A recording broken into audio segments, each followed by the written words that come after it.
thought they had banished us forever.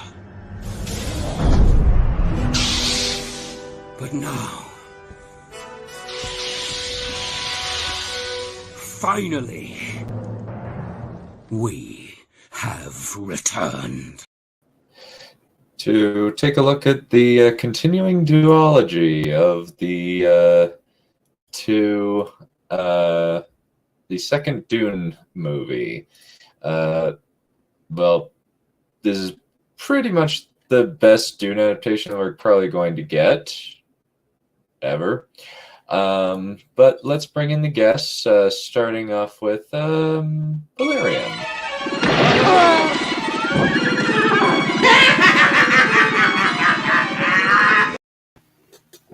Quite so.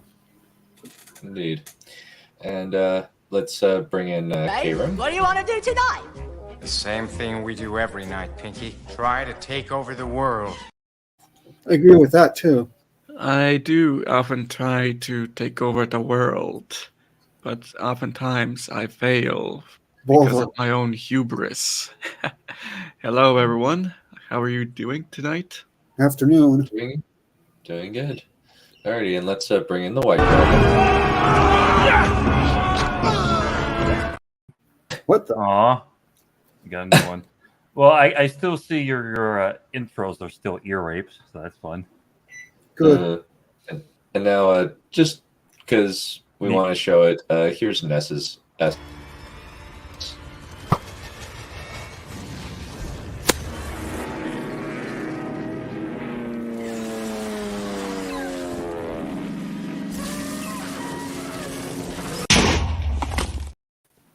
Oh, am I the Dragon Slayer or am I the dragon? I don't know. I dub thee the Dragon Slayer. Oh, okay. Good to know I'm a cold one. Just. Oh no. Just fucking pull up the Wings of Redemption. Just start crying. In the arms of... Oh my god, I fucking hate that goddamn commercial. The SPCA fucking commercial. I hate that shit. Oh, that's an SPCA commercial. I never knew. I don't watch TV. TV is and you know what the SPCA is, right? I know what the SPCA is. I'm pretty sure. 90% sure. Animal shelter organization. Yeah. Yeah. Worked there a few times. It's all right. When I was there. So is our trip into Spartan coming on? They have no microphones. Oh, they are here in spirit, I guess. Literally, All they're ghost talking. Oh my god! So we are watching the film. Let me drop the theater link for the people in the audience. We are watching the film. We're not discussing it. We are going to use the usual. I'm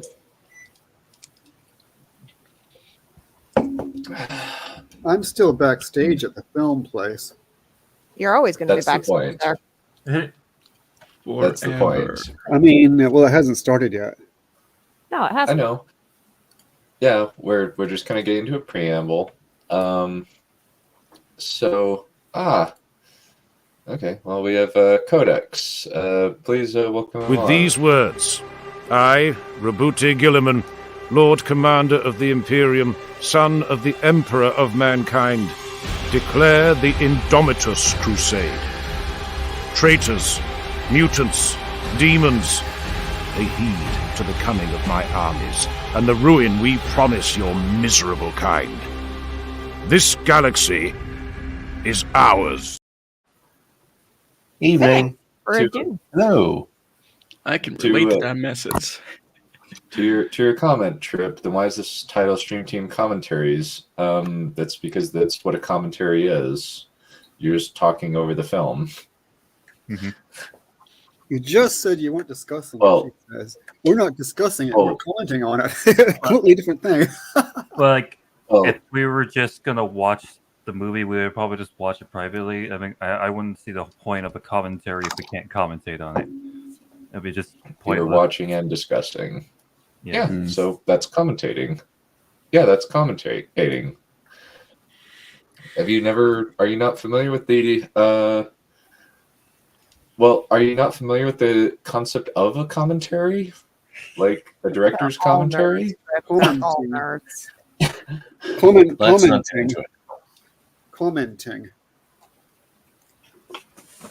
Yeah. Commentator the barber. I'm just here to watch the drama of them for the next 20 minutes. Until I have Yeah, Trip is probably getting off being high or something. Yeah, I'm okay with the film. Trip. We're just gonna dabble on Everlasting for a couple ray hours. of sunshine. Well, this beats the Fallout show, I would assume. I would assume yes. Man, I have to show you the first episode one day. I just want to see your reaction to certain bits. Just give you the full entourage of cringe. Funnily enough, Trip likes that show. I thought it was funny, at least. Preston and Carmine did a thing on it, but I didn't really watch it because I haven't seen the show yet. I do have this Trip. Yeah. You know anything about Fallout? Because I would definitely like to ask her a few questions. Fallout. White does not like Fallout.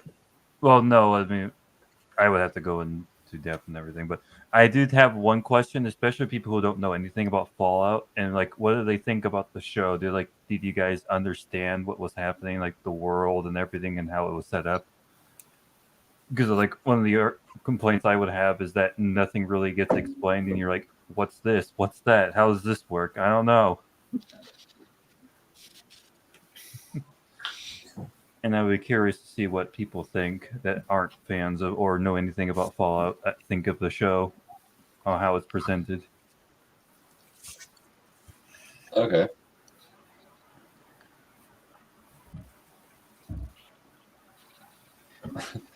Chris.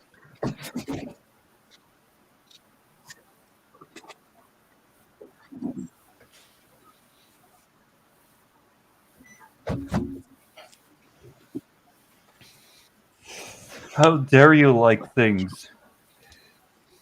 Yeah, don't you know it's all about hating stuff? The whole point of watching anything is to hate it.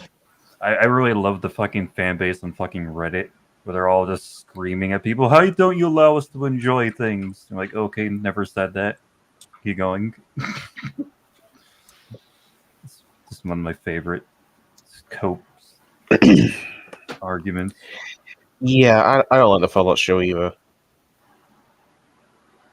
I'm like, it's fine though, I enjoy it, but it's like, I'm just criticizing like the world building, and then like just the lack of continuity with the rest of it, because the showrunners are trying to say it's canon with the rest of the universe, and it's like it's contradictory and stuff, and it's like, you can play it. I don't mind me just ranting about a show.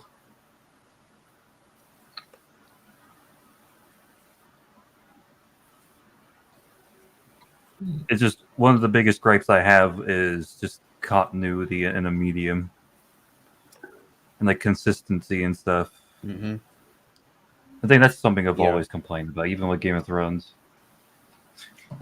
Because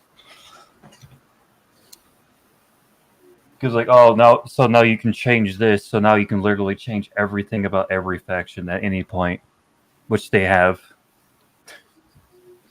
Even within like the Bethesda Fallout games, they should change like how certain factions work between games in their own continuity. Pardon me. Well, why are we paused? I don't know. We're not. We're not. I think you're Are in the you wrong theater. Theater stream at all? Oh, is that why it was paused? Okay, never mind. Yeah. Never mind.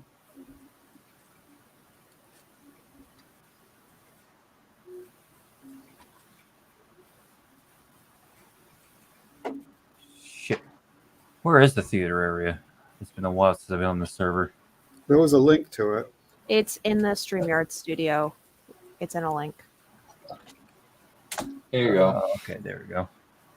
It's also in the YouTube.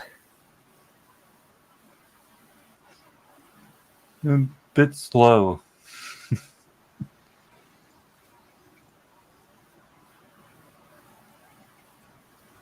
Wait, what?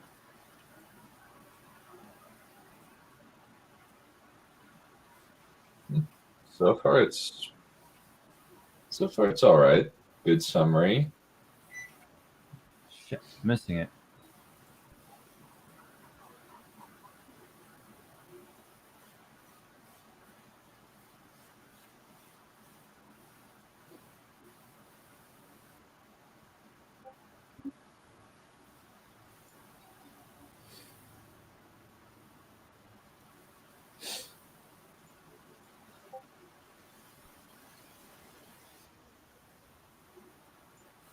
Oh, rip me. I missed the summary.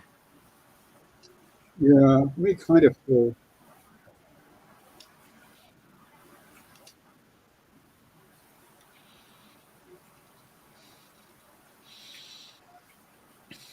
Oh, yay. Some people are getting hunted down in the sand. Sand people, I knew it. Ooh. What is this? The shadow government? I mean, the sand government?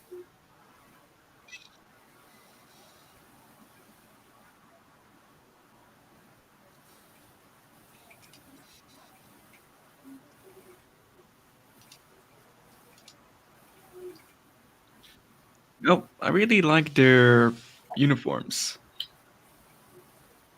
Bug Yeah, the people. uniforms is pretty cool.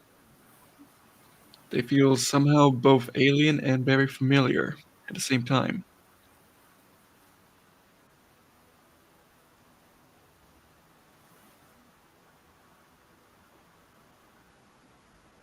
They fly now? They Apparently. fly now. Yes, they are flying now.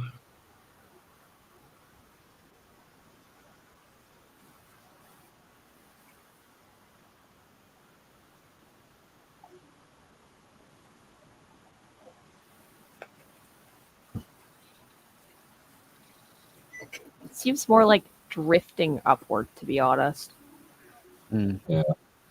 Low gravity planet or something? No, they have tech that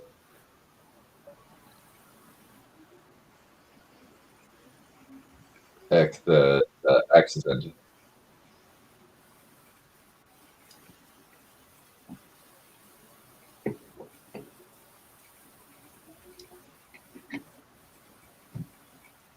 Absolutely tech.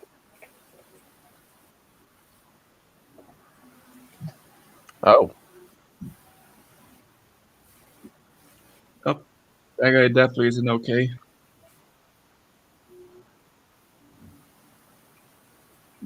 Wait, how do they keep dying out of nowhere? Clever ambush. They are dropping like old flies. Holy crap.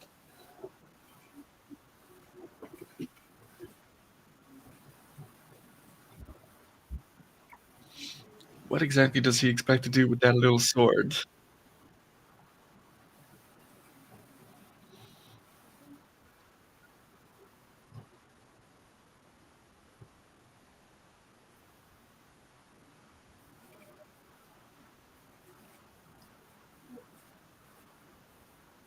Okay.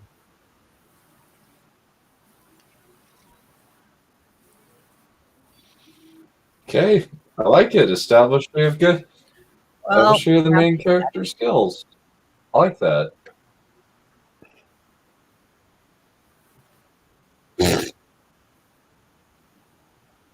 what rat? So, do those helmets just like not give them any sense behind them at all? apparently not.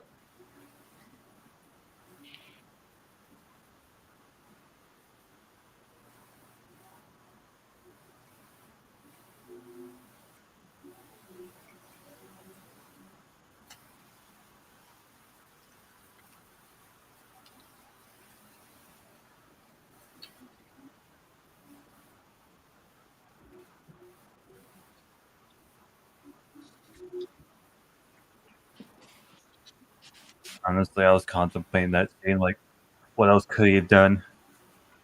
Mm. You tell him.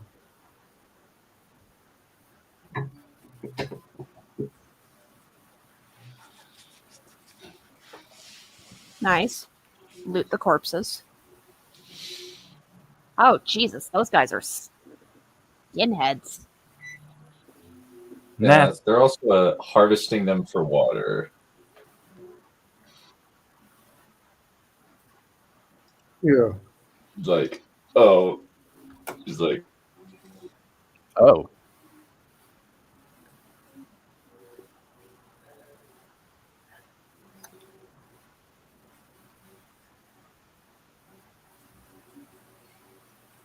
Ay caramba.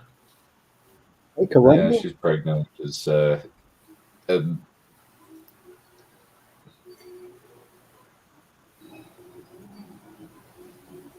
Oh, wait, that's the girl that plays MJ.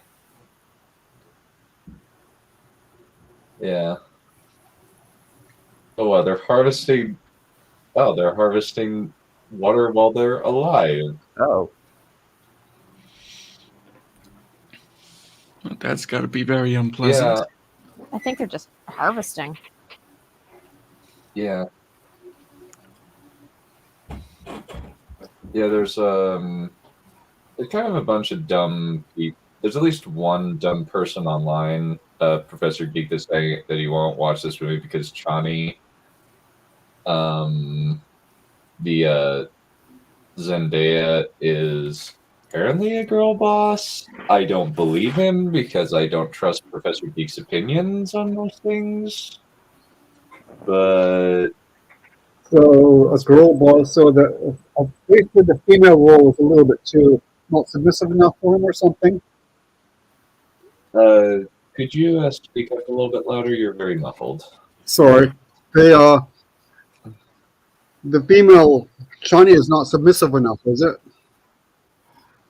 Yeah, well, it's just they've changed her character that she is. I don't even know what they mean by girl boss. Us really, since the term is so nebulous. I guess, like, maybe not like that she's submissive. It's just that they've changed her role. That she's more aggressive, distrustful of. You're breaking up a bit. All. I'm sorry, you're breaking up How about? Is this better? a little better. So the is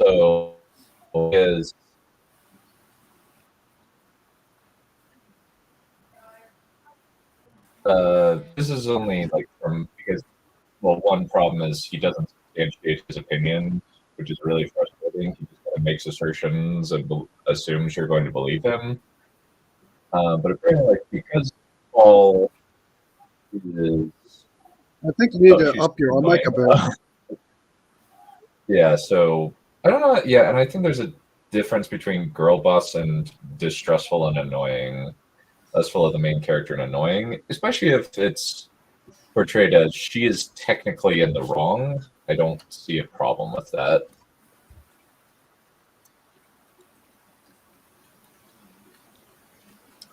Yeah.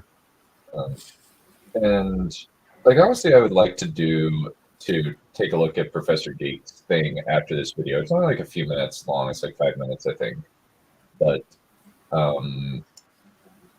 yeah, especially like after watching the movie, I'd be interested to see because I don't. And one of the things he takes issue with is the gender swapping, and he thinks that it's indicative of an agenda. Oh, okay. So he's yeah. All right. Yeah, he's an idiot. Yeah, he's stupid. Okay, this chap annoys me.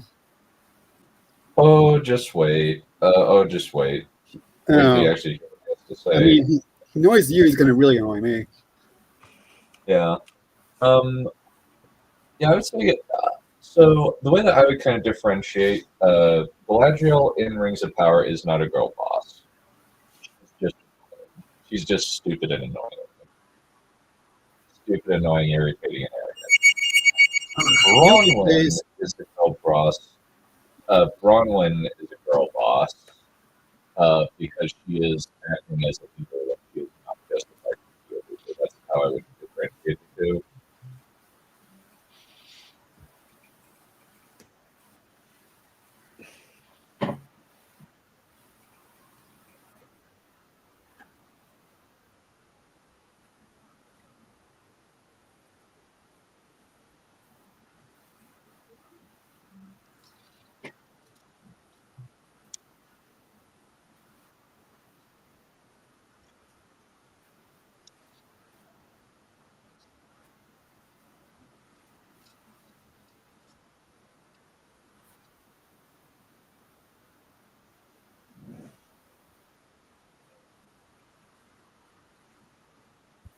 Jesus.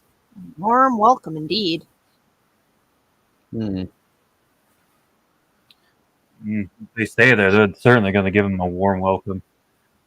Well, if you do remember the end of the first movie, he did have to kill a guy in a duel. And I guess they're not very happy with that. Sorry about that.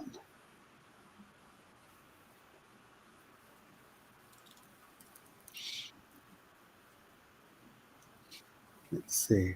I typically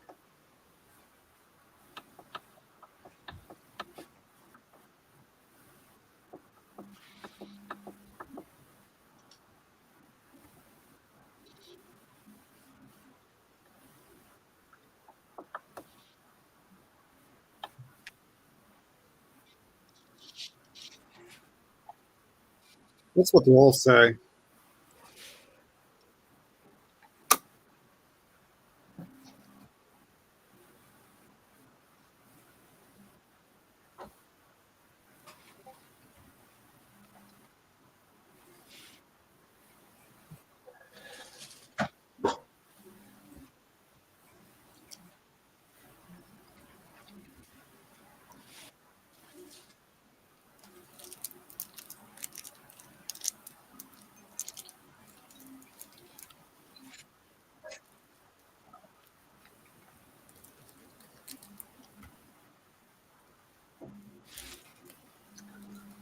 Mhm. Want to kill He him. has become their Misa, or whatever the... No. Oh no. Oh my god, Han Solo. This dice run. Oh my god.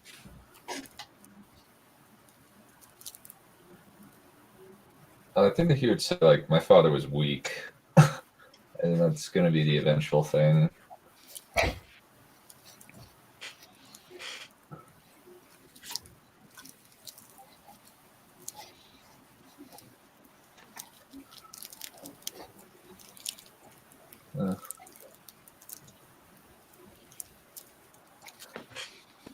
Honestly, that Emperor seems to be having a little bit of a cray-cray moment.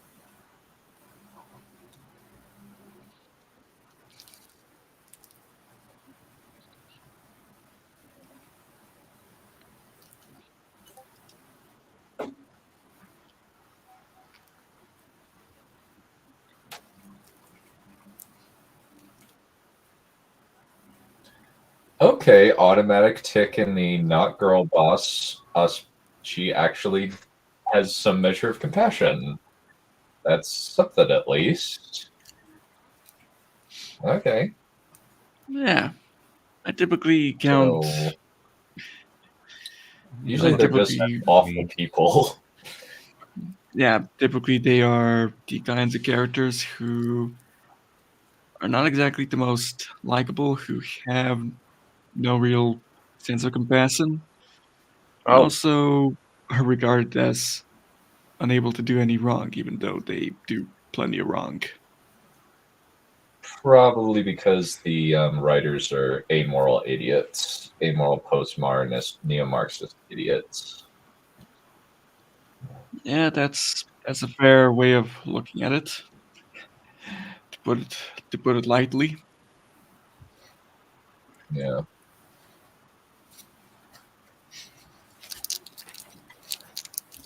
Or just they're just postmodernist idiots who are just postmodern idiots. Well, postmodernism. Well, I guess that's kind of an oxymoron because postmodernism is stupidity. So.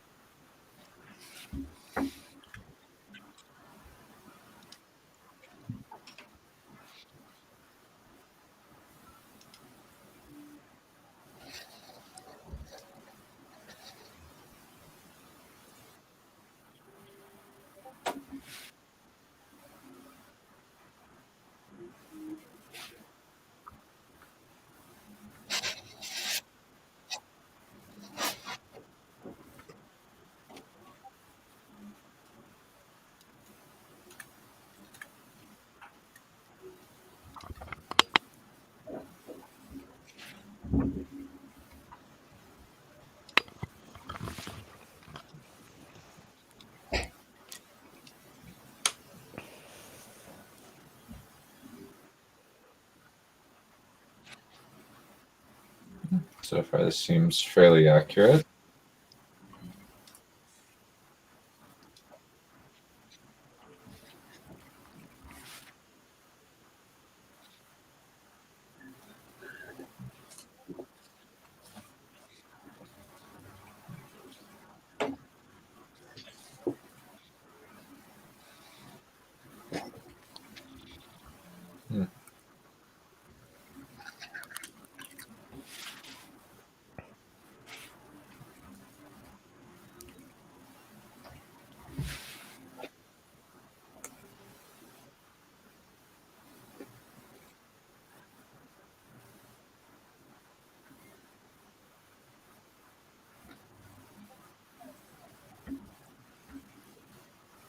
No, he's got a point.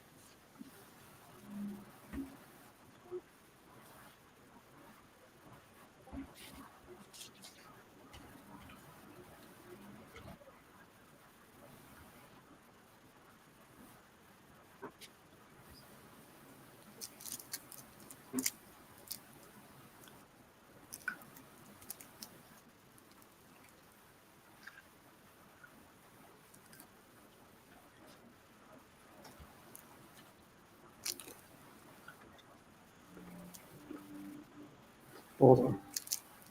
Oh, Is that accurate to the original source material? I'd imagine it is, considering that they're pretty faithful, all things considered. It would According actually to kind of Bo. make sense to me. is this Yeah. a dig at how women just can't forget?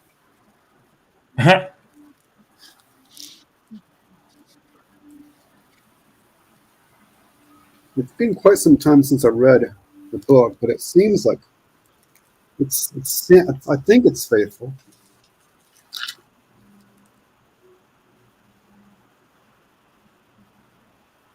Here, let me touch your face and Ew. give you memories and centuries of PMS and all that. No comment. Wow. centuries of private DMs. Oh no. Disgusting. I had to. My apologies. Go kill yourself. Go kill yourself now.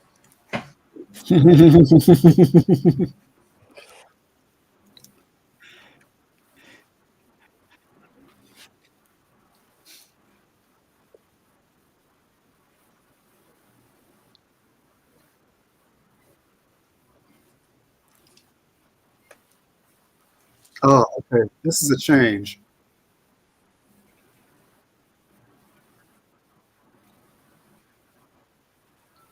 Oh, no, they've got a point.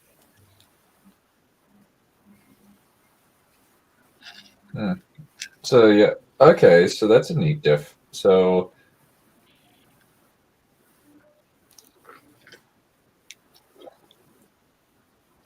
Yeah, I don't think there's any difference between southern and northern in the books. At least in the book that I read. I only read the one book.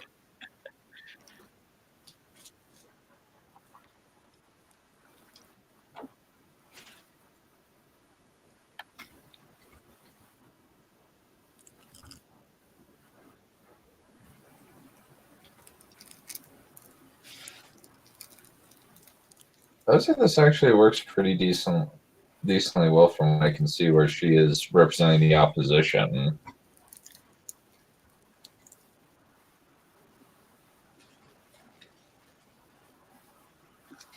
So, and kind of the problem, another problem with Professor G is that he adamantly refuses to watch a lot of the movie he comments on because he views them all as woke trash. Other than crap like Godzilla vs. Kong, which he sees as a good movie, like an actually good movie. Did you just say he refuses to watch the films he comments on? Is that what you just said? Yep. He says, don't give them attention, don't watch them. Watch them, don't give them any attention. That's his stance on a lot of Then things. why is he paying attention if he just thinks we shouldn't pay attention? Well, he's like, try to make them irrelevant is the idea. Don't review them, don't do anything. Then why is he reviewing them? He's not. Well, why is he talking about them if he wants us to ignore them? Because he views it as ideologically driven nonsense. Sorry? Sorry? What? I didn't hear what you said. Because he views them as ideologically driven nonsense, part of an agenda to destroy like, Yeah, I don't hear what you're. Yep, I don't hear what you're saying, but I did hear ideological. So basically, he's trashing them from ideological reasons without watching them. Essentially, is what I'm getting. Yeah. Okay. Yeah, Okay, I got it now. Yeah, the idea that he has that Disney and the rest of these studios are ruining, are trying to destroy culture so that they can control people and feed into their agenda into people. So basically, he's barking mad. He's not.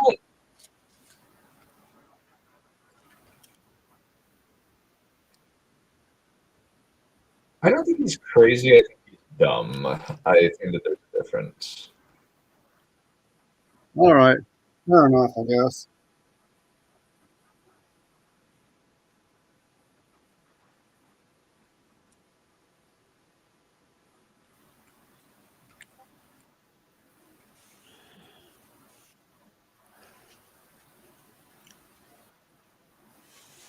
Uh-oh. Am I the only one getting stutters?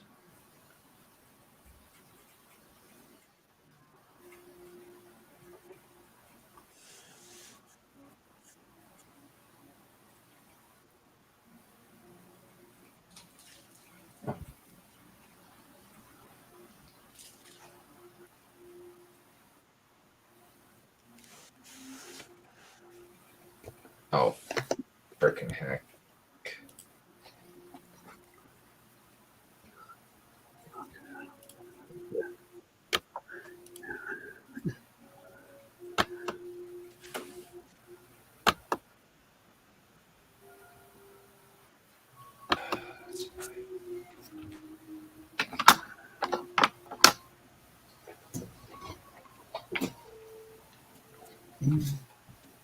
Oh no, Microsoft PowerPoint is returned. Refresh. Try adjusting the pitch. So right now,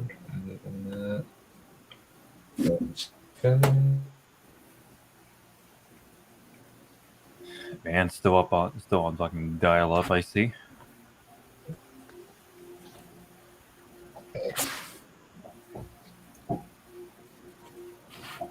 Okay, let's. Yeah, we were at about 27 minutes. I'm afraid I'm gonna have to depart. I am working in the morning, so I hope you enjoyed the movie.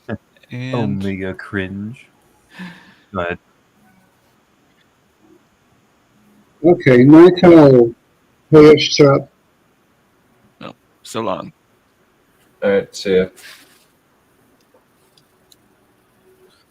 No.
Yeah, another thing that this movie actually seems to subvert is that they actually have a male mentor figure, which is very unusual in modern movies. Mm. It wouldn't be worth remarking on if it wasn't kind of scarce, and it seems to be a lot of folks seem to deliberately ignore that idea. Well, it's not like there was any shortage of male mentors in film or literature before. Heretofore. Well, I guess it could be that there's not even like any like mentor figures at all, or good mentor figures at all. And especially it seems like they're deliberately avoiding it, including a lot of deliberate changes to pre-existing source material to preclude that sort of thing, like the Wheel of Time. They deliberately removed Lan as a mentor figure for the boys. How dare you say that name?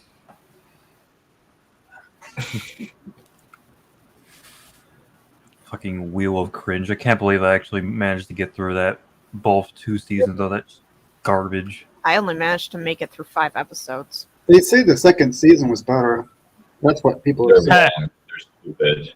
Anybody who says that is stupid. In what regard? I don't know. The Dragon Demand said that, and Preston Jacobs. Full of shit. Anyway, I gotta head out. See you later, guys. Have a ride. That was honestly really disappointing to see Dragon Demands give that crap a pass. I was like, no, this is way worse. This is utterly. This is a clown show. This is utterly stupid. Interesting. How do you go from like shitting, like, you know, dissecting seasons 5, 6, and 7, and 8 to fucking defending Wheel of Cringe?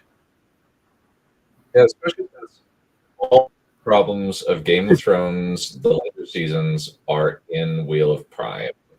Every single one, from the actor pandering to the stupid plot holes, it's all there. Well, he did know in his recent video that the problems he noted in the management of Game of Thrones are also present in other shows. Oh, definitely. Yeah, so you notice it's a general problem. I mean, like, they have rewritten the script to be worthy of the actor's talent. Well, there's a whole bunch of like the whole you may have seen his most recent one about the whole spoilt star showrunner thing, where one chap is put in charge and can do no wrong, and they have to carry the show based on other people, but beneath him. I don't know if Amazon necessarily has that. I don't know if Amazon necessarily has that same issue, because they don't seem like they're very creator friendly.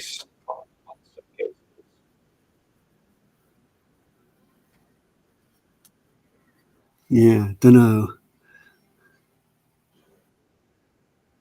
Yeah, I don't understand why he liked it, because all the plot.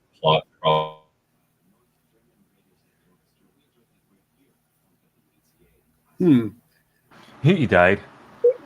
He kind of died, but basically, I think he's probably like me, not paying much attention to the. He doesn't. I don't know if he has actually read the books or not. For starters, has he? I don't know. I don't remember. Probably not. I know he doesn't like that sort of story. And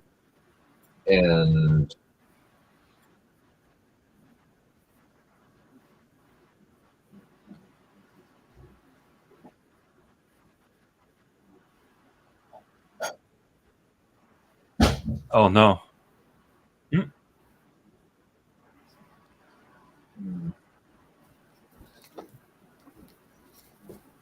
CG mouse. yeah, that's fine. It's a pretty good CG looking mouse. No, it's real.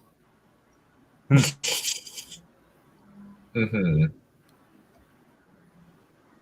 It's cute. No, don't hurt the mouse. Yeah. Yeah, I was really disappointed that he gave Rings of Power and Wheel of Time a pass. I was like, dude, you have higher standards than this. Come on. I guess he probably just turns his brain off and doesn't think too much about them. Yeah. Honestly, I want there to be more of an outcry against Wheel of Time. Oh dear. Why don't you type the text in? Actually, it might be too long. Maybe you typed part of it in the chat. Because you're still breaking up an awful lot, at least on my end.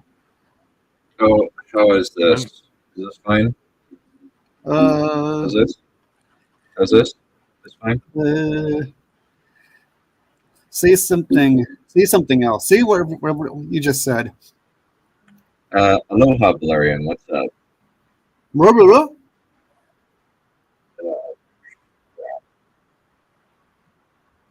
I don't know what the problem is. Oh dear.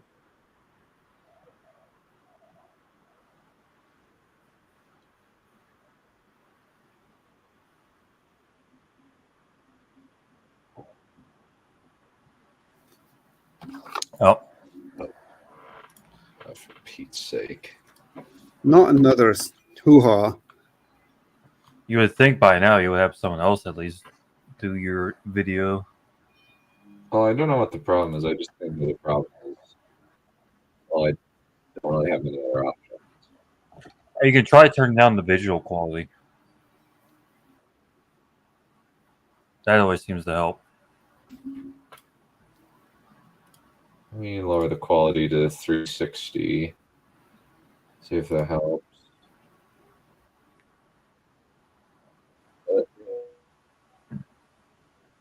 Excuse me.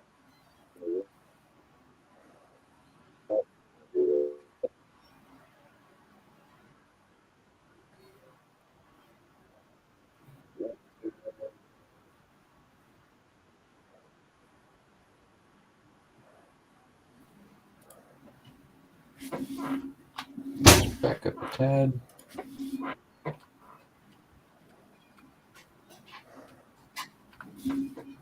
Stick with us, everyone. Said no one ever.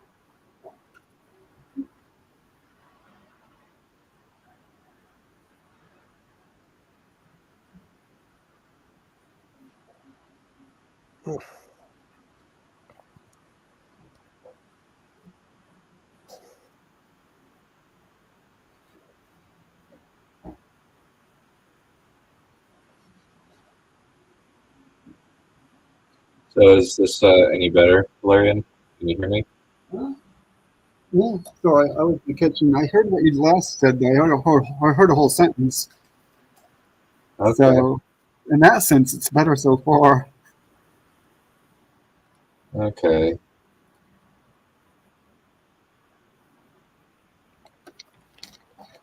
Is this better? Yeah, it seems to be running better. Okay. Are you talking about your mic?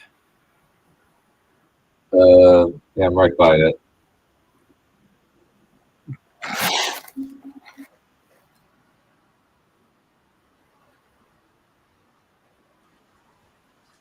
Yeah, I bet it's better just to get closer to your mic.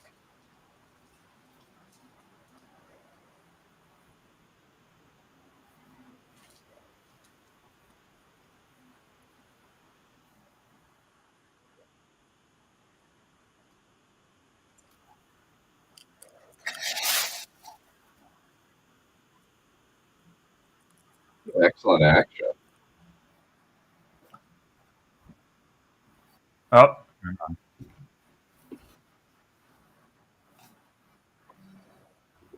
Well, I would say, yeah, great. Paul has agency. I like it. He's actually smart,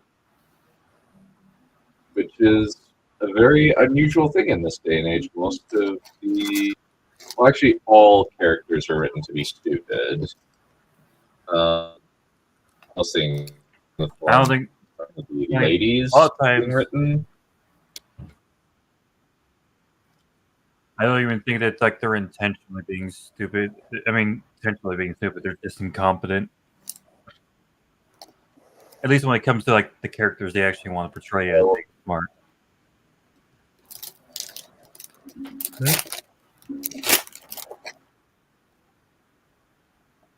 What was that?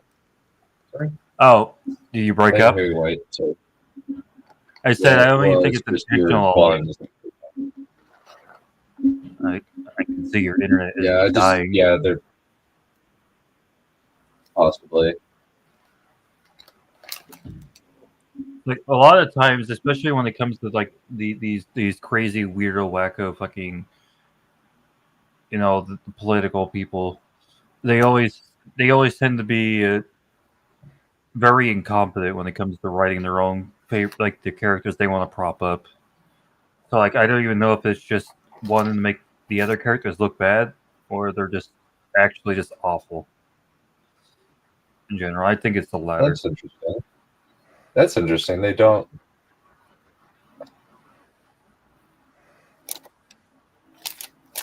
Oh, interesting. They didn't use the name Wadib. They didn't show him getting the name Wadib. At least I think so. I don't remember.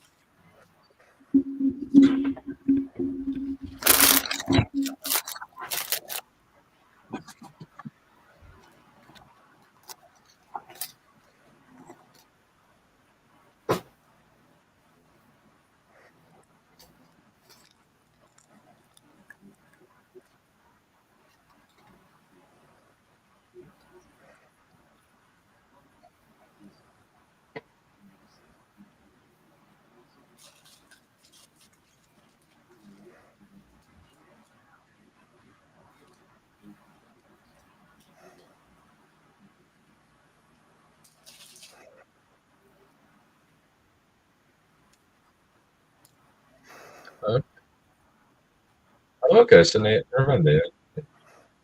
Okay, they are going to give the name. Okay.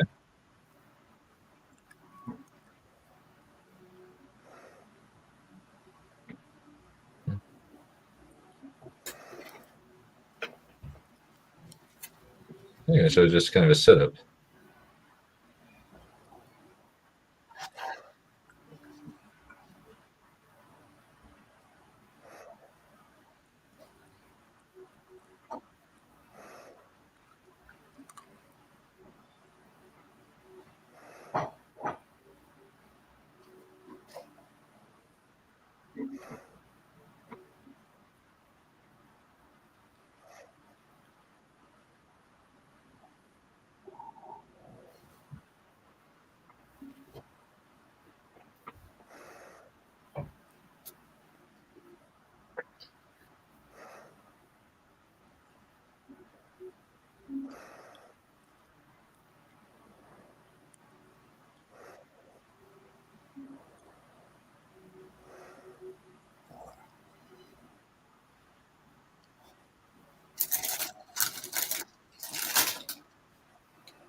All right.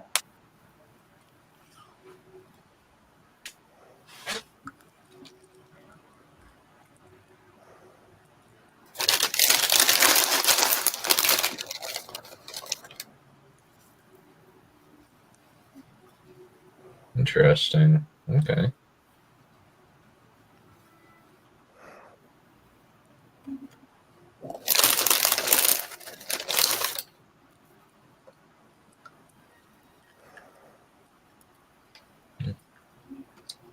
So far, I like this film. It's very much action. They need more plants. I hate sand. Of course, it's rough. It gets everywhere. Anakin would hate it. 0 out of 10 on Yelp. Yeah. Therefore, it must be rubbish.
Hmm.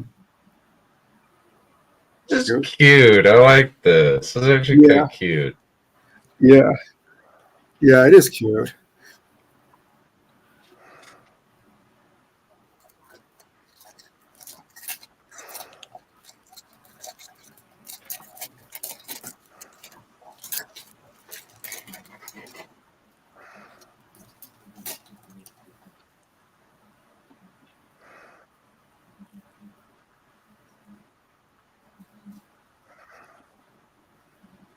I can hear people reading already. I hear people saying hearing that.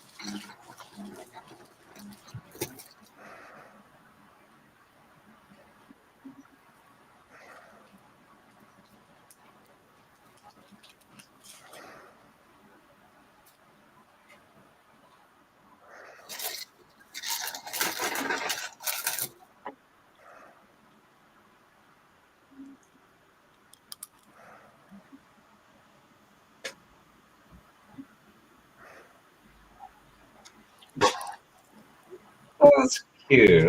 I buy that. Kind of the funny thing, it's 45 minutes in, which is this actually has really good pacing. I didn't even notice that it was 45 minutes.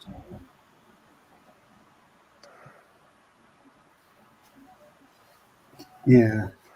It's definitely a good like 6-hour movie, all both together.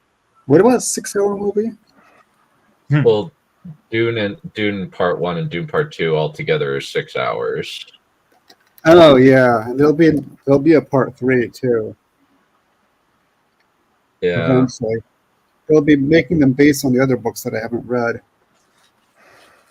Yeah, by all accounts, the later Dune books kind of dip a little bit, and especially when Frank Herbert's son takes over, they drop a lot. By all accounts, there's a lot of people that say there's only one Dune book. Yeah, I think I've heard good things about June Messiah or whatever that one is. Maybe I heard that from Quinn.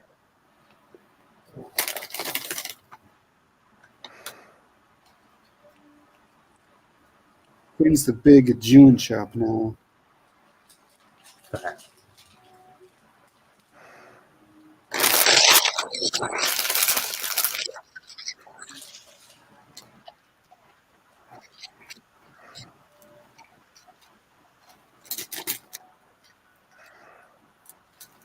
You die.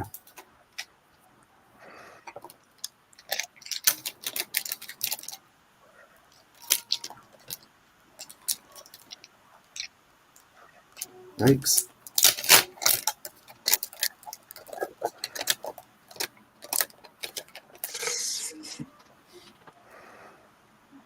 Remind me not to join that family.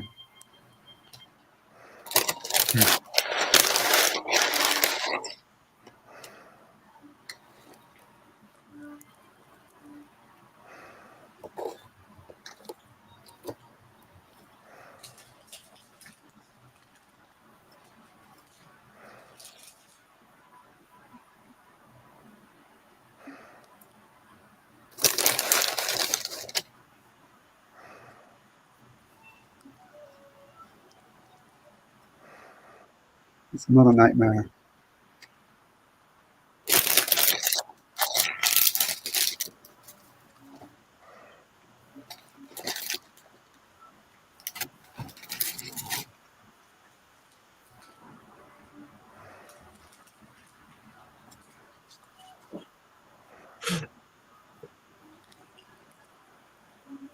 The lighting is cool.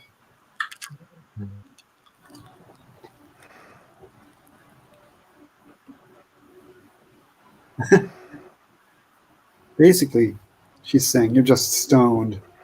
You're just high and crazy. Yeah. Oh, Trip can relate.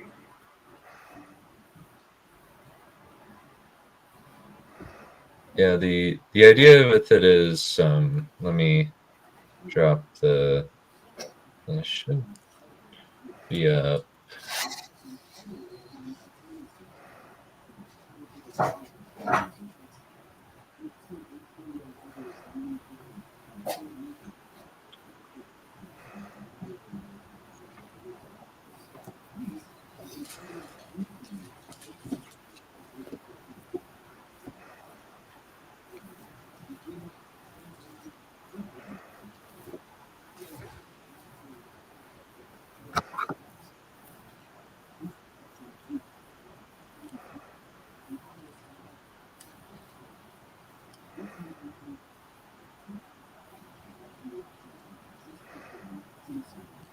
I'll just give it a pause for a second. Let it buffer. Oh, great. Unless White wants to do it, maybe that might work better. Let's try that. White. Huh? You want me Hey, to? White, can you? Yeah, I posted the link in the movie theater chat. If you could share it there, that would be good. I can do that.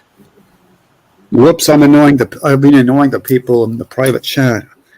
They probably mean me. Maybe they mean no. They mean you. You were doing it. Stop. Give me Righto. the link to the movie. Yeah, it's in the streamer movie link. Secondary movie theater, the movie theater thing. I have the other one, the one that I'm getting screenshots up, shared on screen, but in the movie theater. But in the movie theater, I just need you to do that. Okay, you got it. Okay. So present. Right. Screen share tab from tab to number 2. Okay. Share audio. All right. Yeah, we're at 5126. 5126. Got it. Wait for the fucking thing to load up. Hello. Oh, fuck off. Here. Does this every time. Try that. And just skip to 5126. All right. And then are we good? Yep. And now full screen it if you wouldn't mind. Oh yeah. It's okay. All right.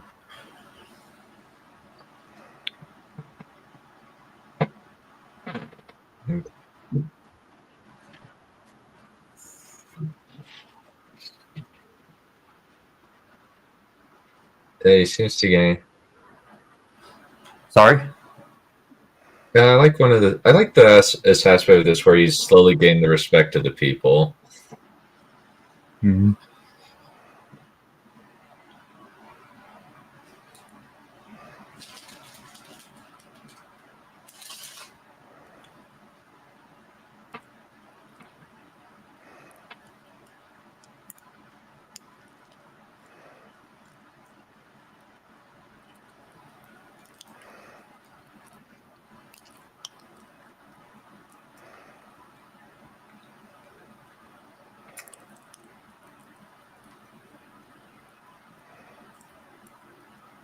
Yeah, that's good. Ah, I was agreeing with Blightow, and sorry about the crinkling noises, you other people. You're fine.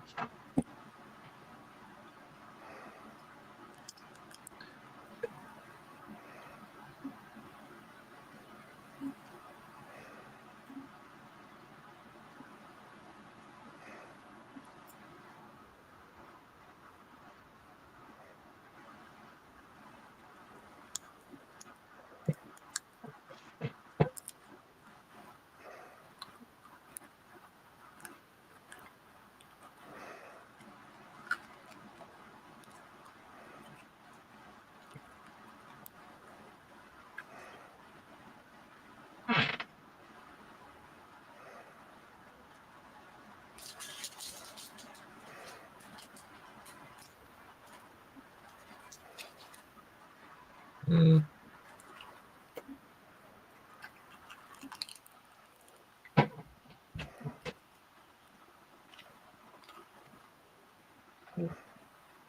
Some good tension in this.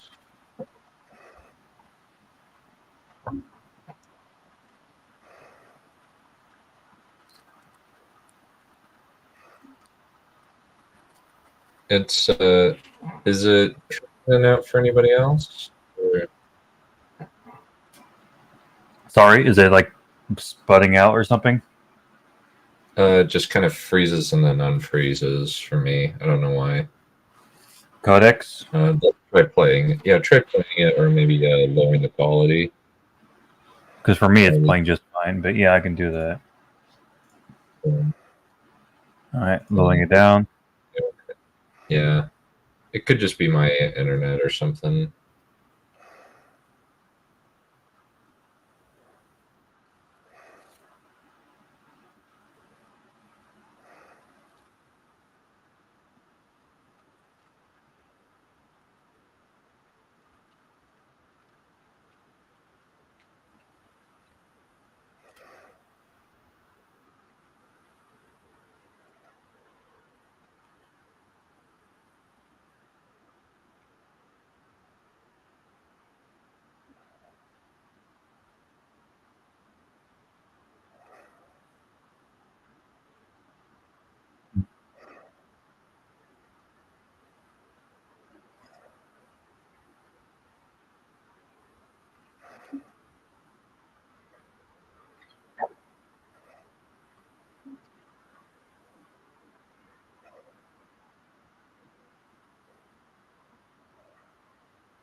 This is a good scene.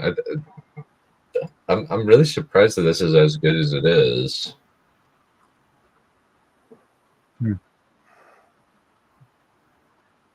we're just kind of looking at watching and just saying like, this is really good. Hmm.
One thing that is going to be kind of interesting is how they decide to do Ladies the Second.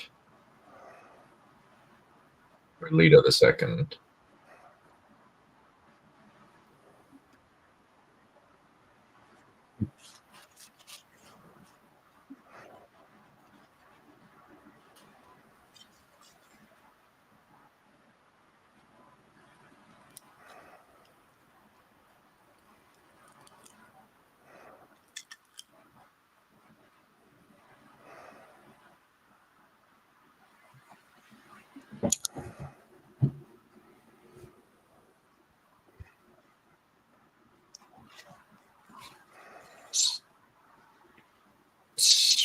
Seems like everything from the book is remaining. Like the fact that the Bene Gesserits are kind of evil manipulators, and that they ultimately decide to. The weapon they try to create is a little bit. Wow, something following the source material? I thought it was like super hard to do or something. It's super restrictive or something. Right.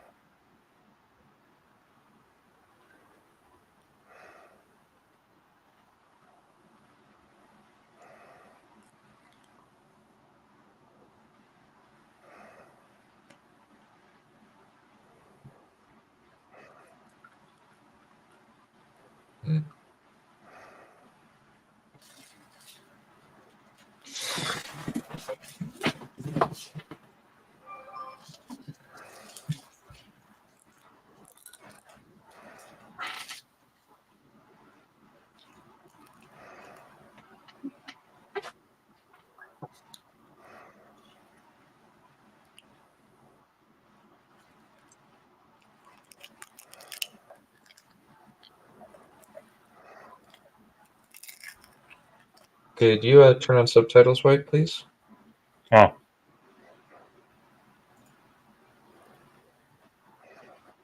Oh, I guess they don't.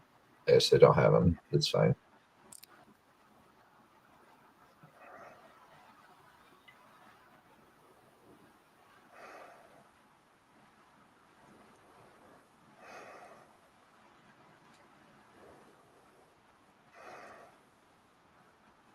My question is, why don't they have subtitles to begin with? Like, oh yeah, I totally know what you're saying.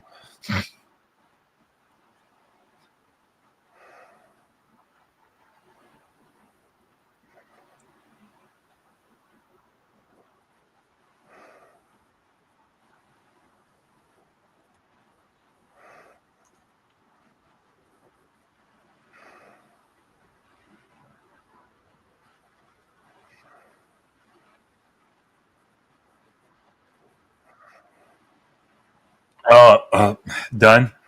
Wiss is in the Yes. chat. Oh. What's up? I've been waiting in the chat for 30 minutes. Years. God damn it. Can I have a link to actually see the thing? Because I want to watch Dune 2. I've been meaning to watch this for ages now.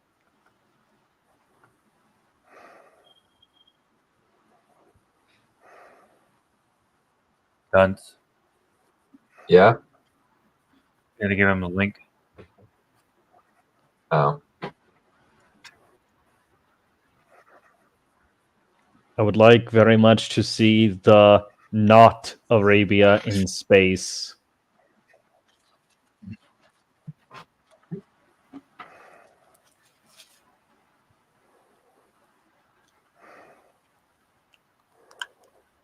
I do like the fact that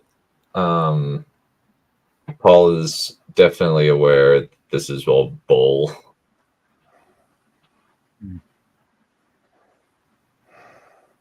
I actually kind of like it's interesting the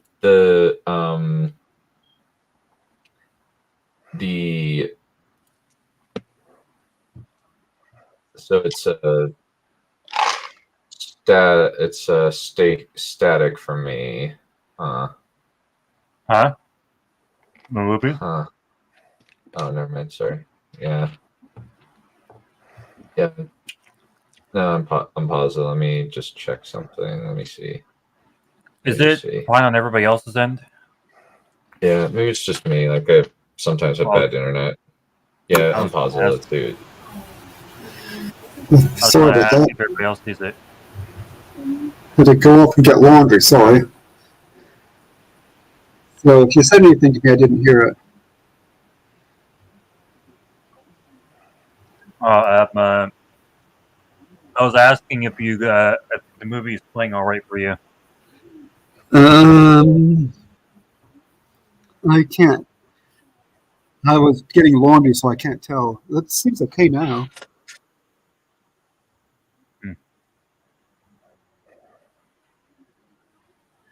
Wait, I'm not looking at it properly. I'm in the wrong.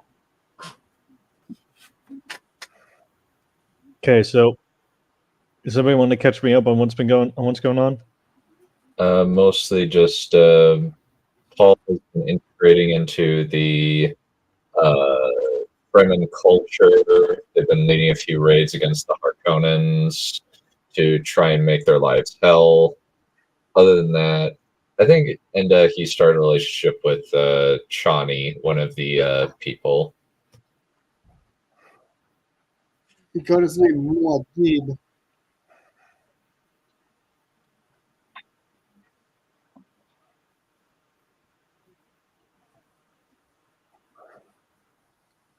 Hold on.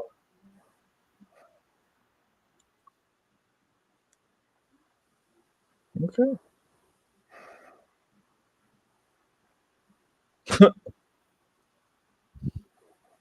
That's what they all say. Yep. That sounds like the typical anti-Semitic BS. I mean, and the Fremen are basically supposed to be a stand-in for certain Semitic cultures, and referring to them as rats is, it's a pretty classic anti-Semitic slur. Yeah. Yeah. Hello, by the way. Yo.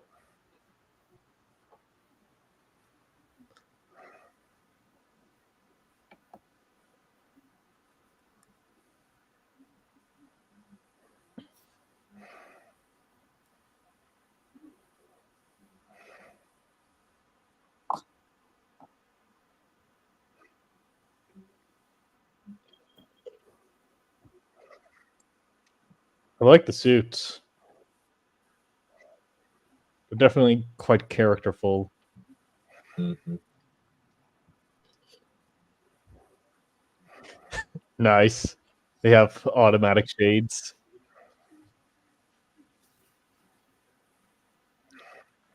Oh my god.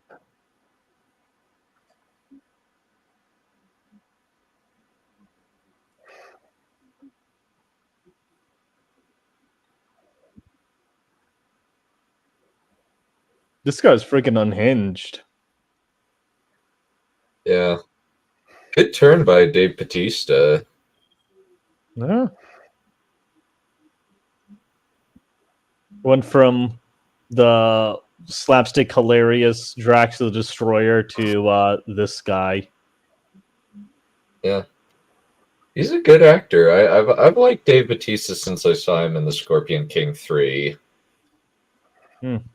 Which role is he playing in this film? He's a Raban. Okay.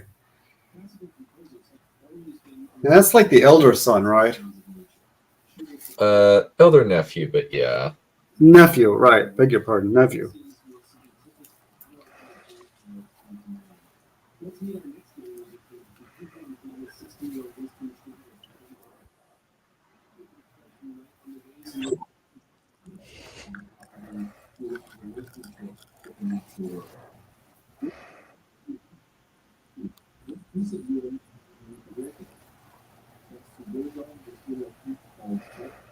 So they're using the guns. Oh, yeah.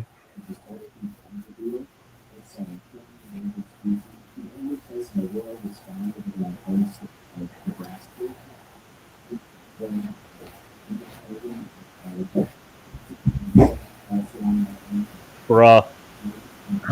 How's none of... Oh.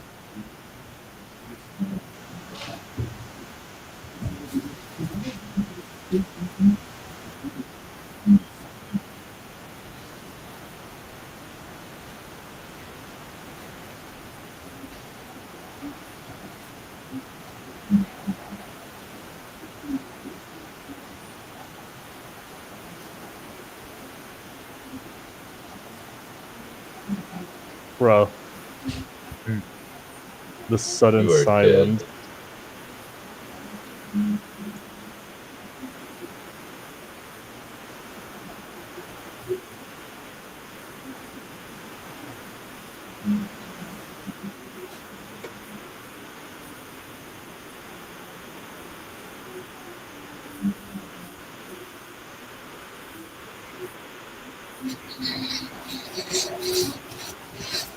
Bruh.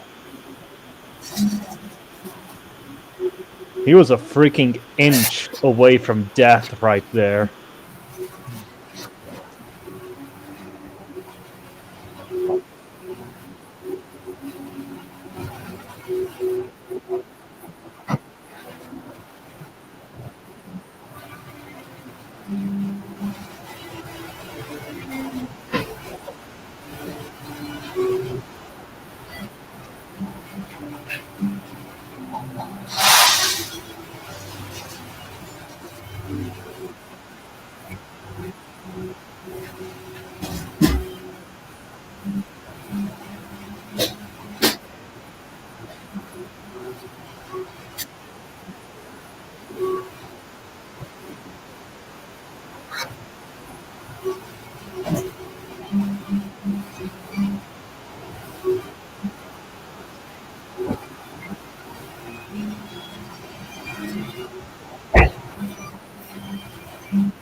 There.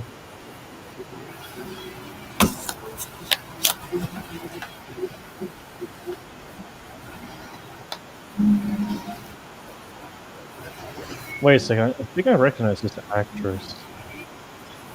This is the little sister Yolanda from Black Widow. She's also in Midsummer, which is one of Tripp's most hated movies. Is that the Princess Irulan? Yes. Ah, cool.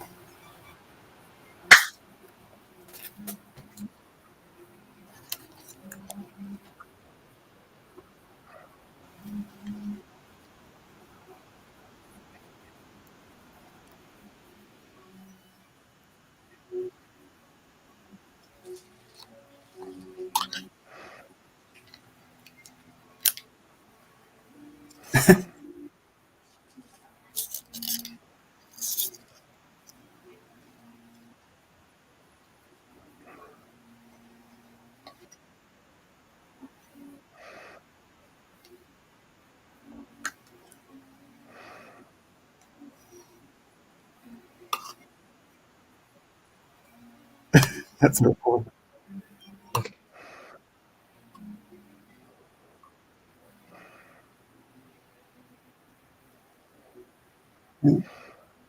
This is pretty good dialogue. Yeah, it is. There's a lot of visual storytelling going on here. Yeah.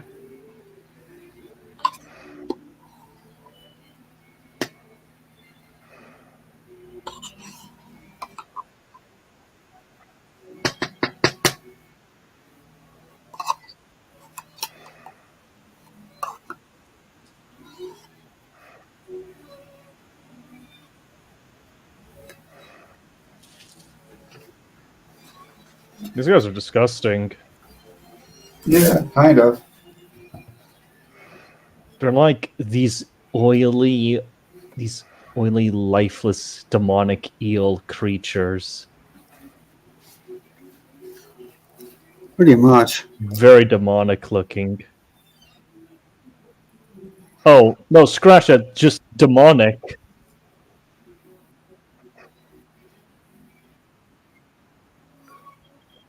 Yikes.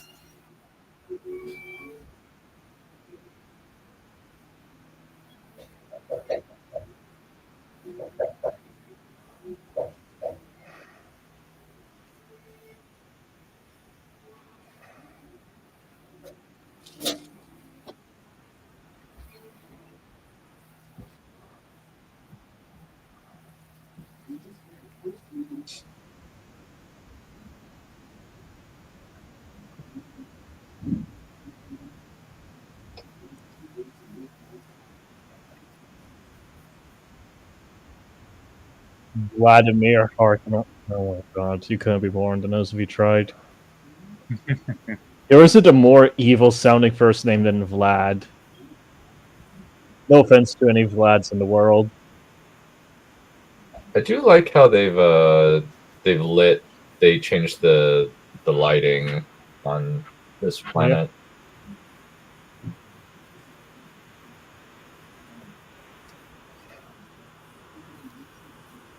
Yeah, it's all so pasty and oily, and I think I nailed the description quite well. They're eel-like.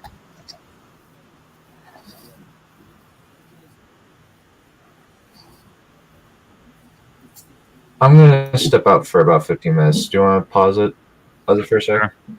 Well, sure. Yeah, and you can just discuss. I'll be right back. Yeah, I don't really know how much more to how best to describe it. What these guys have just this very, very monochromatic just sort of look to them, and this extremely unnaturally pale white skin. So who are these people? The Harkonnens. Oh yeah, yeah.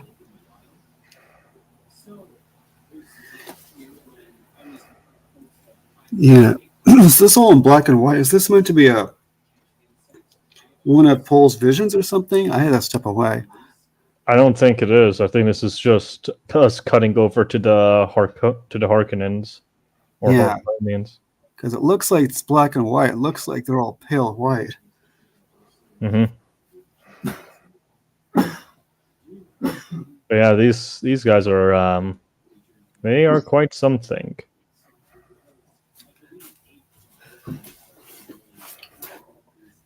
I will not model my look after them. Mm-hmm. Definitely. It's everything about them just sort of has this sort of clean look, but it's also very, very demonic.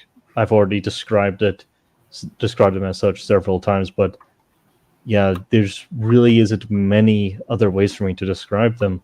I'm at a loss of 4 words. Yeah. Let's see. So you came in 20 minutes ago. Mm-hmm. How long did you have to wait? A while. Yeah, he's been kind of in and out. I mean, Dunn. I mean, I can't blame Dunn for being sucked in by this film because, just look at this. Let's look at this visual up on screen right now, ladies and gents. This is friggin' cinema. Yeah. Like, whenever people ask me, "Hey, what would you consider good cinematography?" and I just point to Dune. I'll just point to Dune from now on. It's like, yeah, so this is how you can tell that a person behind the camera has an eye for cinematography. Like, it is visually impressive. Did you see the film before? The first one? This one, though. No. No. It's my first watch through of it. Yeah. Also, there was I heard a very interesting take, and as of this film nails the religious mindset down. Allah Akbar. That's all I know. Mm-hmm. I know it's very deep. What would you say that was deep? Terrorism. Ah, yes. Oh, of course. Yeah. It's namely the aspect of, the more hard things are, the more religious and fervent people tend to become, which that's not exactly incorrect.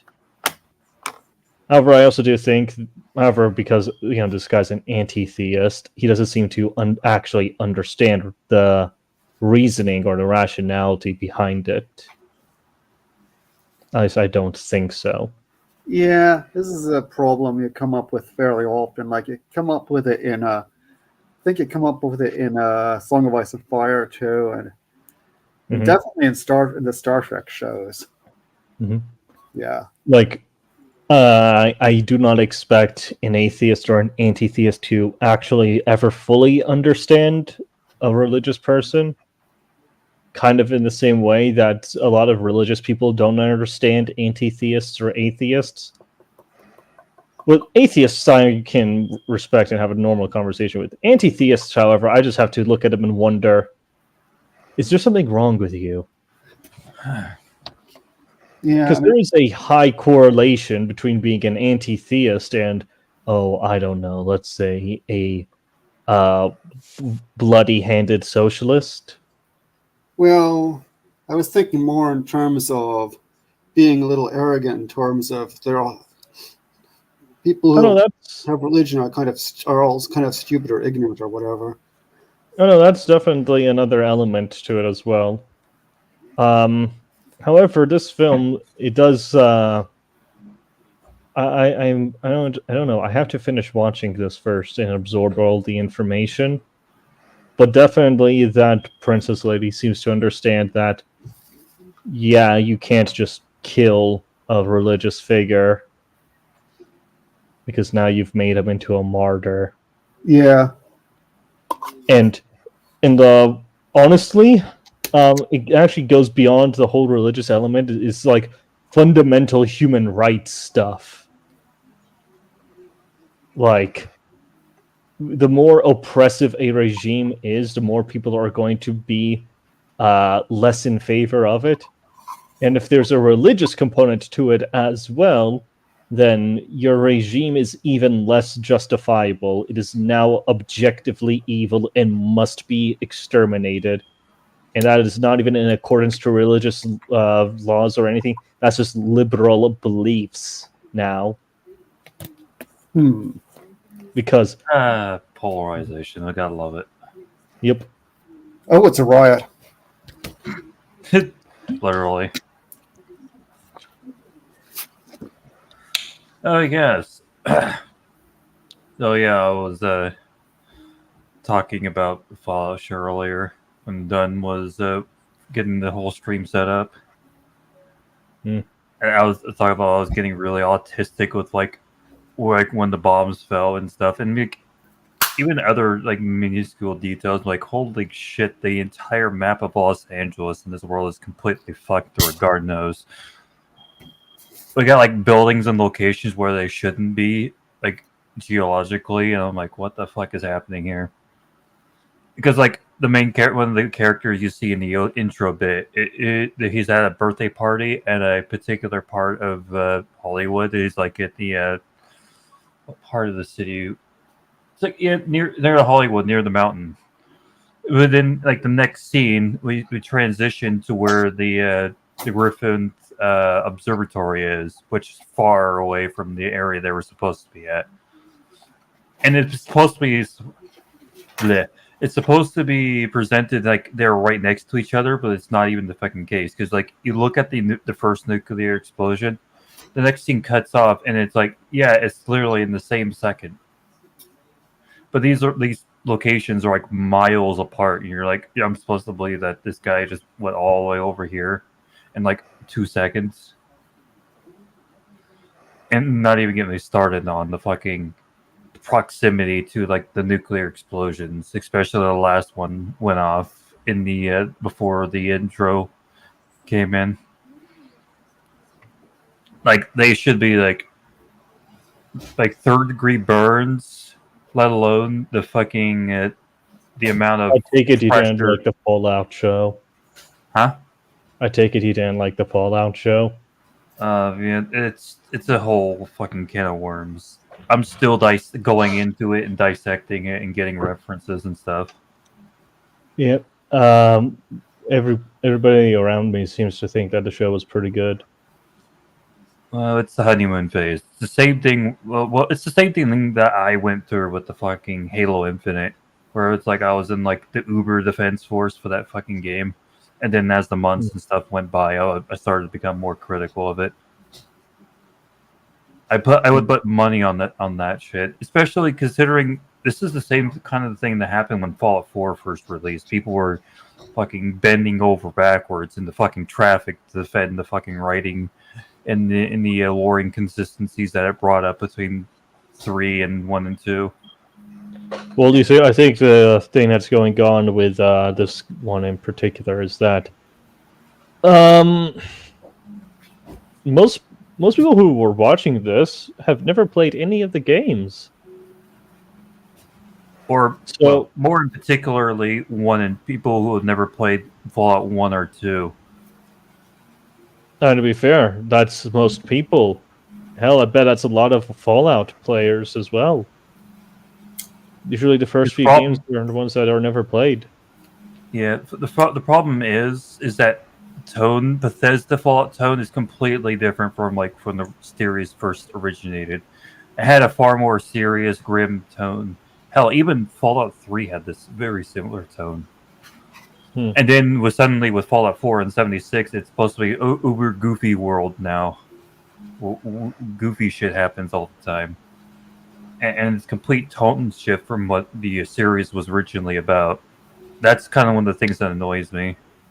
Especially someone I put internal consistency on a high pedestal myself when it comes to any media like Star Wars, fucking superheroes and movies and all that stuff. Internal consistency I consider to be a very high priority, and when I see Bethesda just completely uprooting that shit just because, fuck you, that's when I have issues. Oh, well, speaking of companies screwing over internal consistency, Warhammer 40,000 has decided that the Sisters of Silence were not good enough for female representation, so we're going to make female custodies.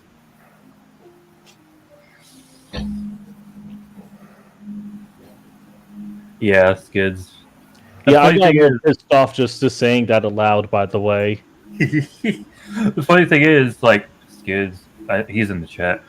I'm only in the first episode alone, and I'm like writing this stuff down in autistic detail because like one of the other things I bring up, I'm writing a goddamn Bible for this fucking thing, and I'm like, first off, nothing gets elaborated on. Like, if you're like a new person coming into this, like your first outing of Fallout is this show, you're going to be completely fucking lost.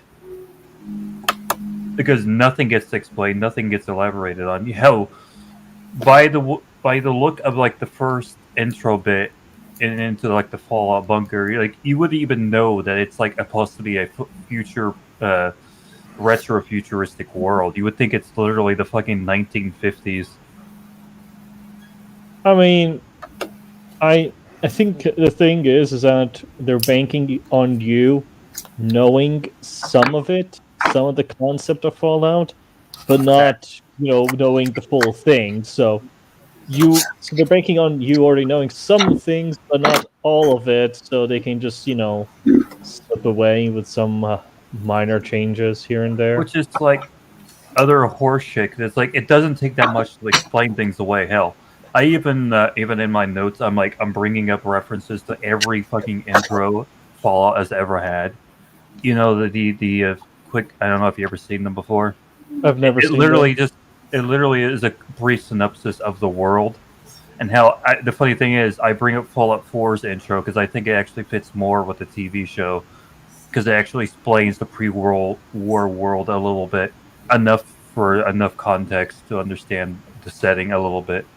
Yeah. It talks about the war with China. It talks about like the future retroism a little bit.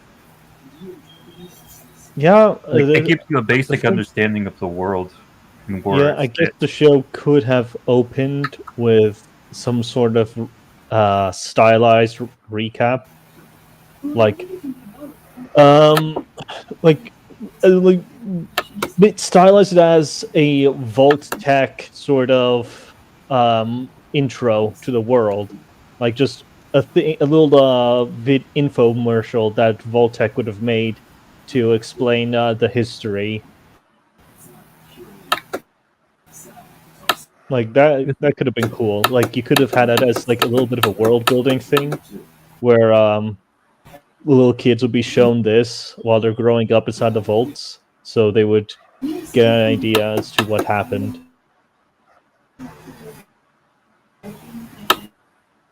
Also, Valerian, we can hear that. He was typing Morse code. He's saying, "Help me." SOS. He's being held hostage. SOS indeed. The bombs are about to drop. Oh no. Am I that loud? Yes. Bother.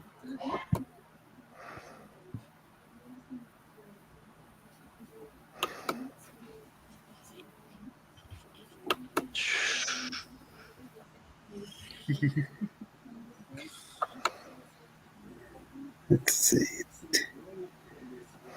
Okay, there we are.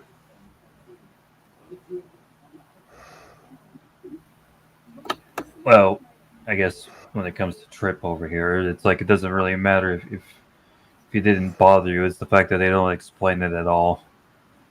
It's a similar thing when it comes to like, oh well, I didn't notice the knife disappearing in the Last Jedi throne room fight scene, so it doesn't matter. So it isn't an issue. I mean, you have to bear in mind that there's some things that aren't really necessary in order for the plot to work. Like, we don't really need the full timeline and history of events in order for us to understand that, okay, so the US went to war with somebody, the nukes were dropped, and then everything got screwy. And then there's like the remnants of the U.S. government called the Enclave, and there's all these other factions and Volt in this. Wait a second. Actually, now I think about it, how much of the world building is just me already knowing the source material and then projecting it onto the show? Because exactly. Because does the show actually explain what the hell Volt Tech even is? No. Oh, so it's fucked. See, this is actually the same kind of problem I actually had with the prequels for a long time. So it's just like, oh, and there's these vaults. Wait, who built the vaults? Why did they build the vaults?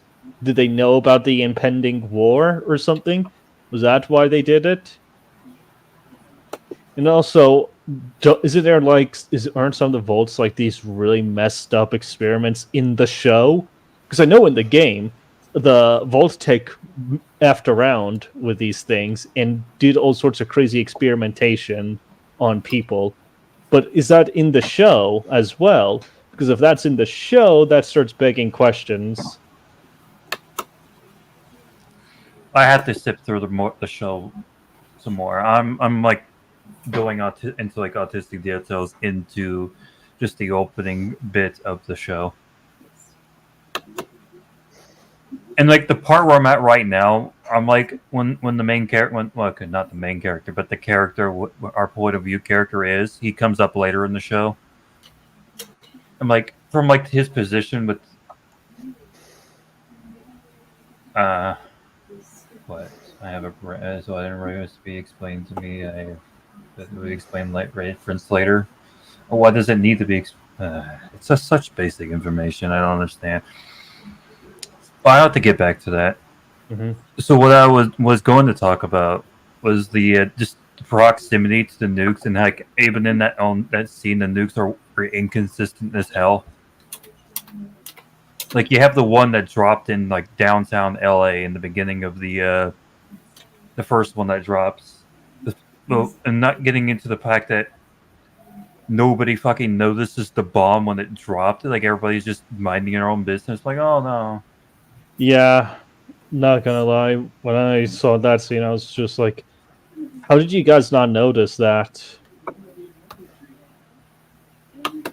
And also, like even the one from 1945, like the 1940s, like it's been known that when a nuke goes off, it is a fucking blinding white light. Like, how do you people not notice that shit? And then to get back to what I was originally going to go on about is that the first bomb that dropped was in downtown, obviously, doing to the highway and everything. I kind of like pinpointed every location. It took like a long fucking time for that pressure wave to finally hit the building. So it had to be around 1 psi levels. So for when I've read about nuclear explosions, that's like the last bit of its reach, which is just like not a very damaging wave at that point. So I'm like, okay, that bomb hit from downtown LA all the way up to where the Griffin's observatory is, around that area. That's a pretty long fucking distance. And then I saw that last nuke, the one that hit really close by to where the observatory was. I'm like, hold on a minute. And then I did some calculations. For a nuke to have that kind of reach from the first one I was talking about, it would have to be around a 750,000 kiloton bomb, which is actually kind of like in actual lore. The biggest Chinese bombs they had in the Great War was actually that 750,000 kilotons. That was like their biggest bombs. So I'm assuming that they're all the same bomb, relatively. And so the one that was next to the observatory, if that thing actually detonated and was actually like remotely realistic, characters are dead. They're like gone. If they didn't get didn't die for the third-degree burns, they would have just got fucking KO'd by the fucking wave blast.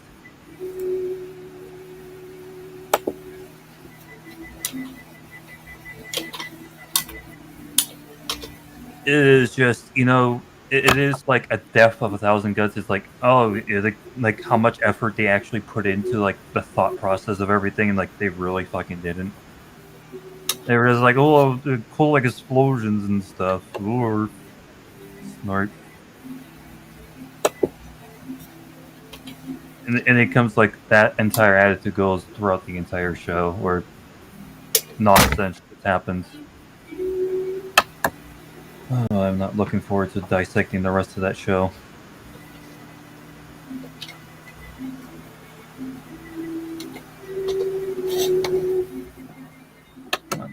Wow. Let me see here.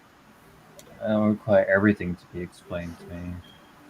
Right, I expect later. Get mad when everything is just explained me immediately, and yet okay, that's all. Well, I would say that's a bit of a. It's not really a binary thing. It can be a bit of both. It doesn't have to be one or the other. Like, you don't need to explain everything, but I would assume you need to explain some things. Mm-hmm.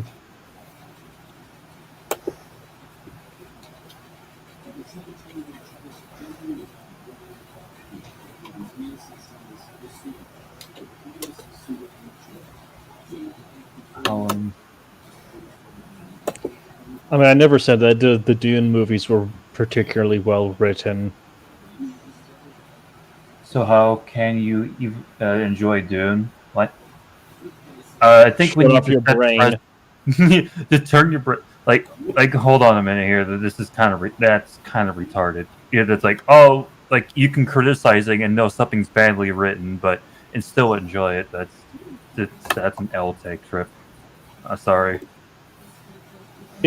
Emote, like the rational side of your brain, the logical side of your brain, is separate from the side of your brain that goes, pretty colors, me like. Yeah, I mean, like, you are literally two. You are like you are two. If we were to split your brain in half perfectly down the middle, you are functionally two separate people at the same time, and these two sides are constantly talking to each other and communicating. One side is rational, the other side's emotional. We know this to be true. Yeah. I'm like, you know how much of a fucking critical ass muncher I can be, and yet I can still enjoy a movie like The fucking Room for how cringe it is. And there are some movies that manage to satisfy both hemispheres at once, like The Princess Bride. I haven't seen that one forever. I will never not get emotional thinking about that movie because it was so goddamn good. The first time I actually saw that movie, it was so satisfying. You have no idea. Me and my younger brother literally started cheering. We just shouted, "Let's go!" We wanted to see our boy get his W and avenge his L, and he did just exactly that, and we were so happy. I'll just say this: Trip, if someone's actually asking for everything and all things to be explained, they're fucking retarded. Like all I was asking for is just a bit of a. Okay, but how does the gravity work in your setting? Yeah. Okay, but how are they breathing on this planet? This isn't Earth. This isn't the same planet as Earth. So how are they breathing on it? You sucks. But hold on. He just blinked. How does that work? Why can he blink? God damn, that is like some what is that fucking guy? He was like this autistic Spider-Man guy. What was the fuck his name? Like there's a level of there's a point where you're taking the piss out of it. You're not even asking genuine questions. You're just doing it just to be a dick. It's like, wait a second, that alien creature, he just blinked. He's not a human being. Why can he blink? It's like maybe because oh my god, maybe it's because this alien has something called eyes, and maybe it's because it's humanoid. It's shaped like a human. You can assume quite a bit about its biology just by that fact alone. Absolute rot. So, like, when I criticize something about the Fallout show, like how the nukes or just how they just don't work the way they should, it's like it's a show the premise of the show is literally about a post-apocalyptic show about a nuclear fallout. I would assume they would have the people who are writing this stuff would have a basic understanding of how nukes work.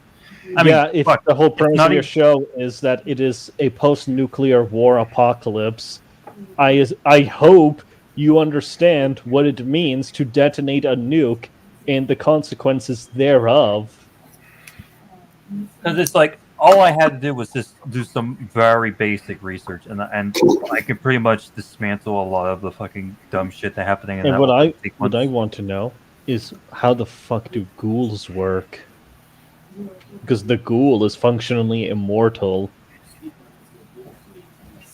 But that's actually kind of the funny thing in the original. I think 1 and 2, that's not how they work. Like, especially because when we get into like autistic stuff, like the kid in the fridge, how a ghoul kid in the fridge was in a fridge for like 200 years somehow, which completely contradicts the ghoul lore in like Fallout 1 and 2, where they actually need water and stuff to live. Yeah, because the thing is that the ghouls are like what, heavily mutated and irradiated. Yes. Yeah, so they would just die. They just be dead. You don't get superpowers from acute radiation poisoning. You just get cancer, and you die a very slow and painful death, where all of your organs slowly fail one by one. You are incapable of moving your body, but everything inside of you is now just goo, and you just have to wait until you go brain dead. I like picking on Trip sometimes. I'm reading her last comment. I'm like, that is the most response of all time. It's just a video game, guys. It's literally no, it's literally it's about space wizards intended for children. It's literally has dragons in it. Why are you complaining about logic? I mean, we're also talking about two completely fucking different things. Where you're arguing over game mechanics versus in-world lore, which is another issue actually in the TV show. How they actually treat certain things like they would do in the video game, which is fucking brain dead. So I think like the lady gets stabbed in the fucking gut. She puts a stim pack on, and it's like, all right, I'm fine now. I'm like, okay. It's just all right. Fuck me, I guess.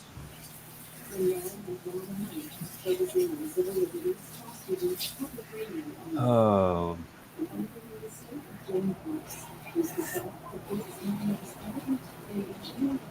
See, that's kind of the problem. I know your only point of reference is Fallout 4, but that's kind of like the issue.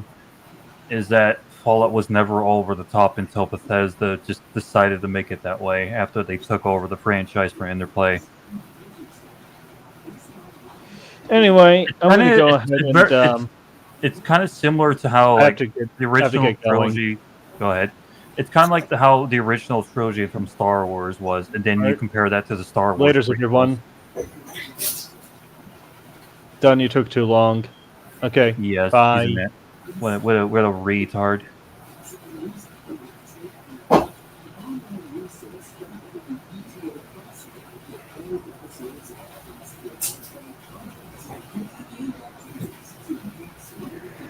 Huh?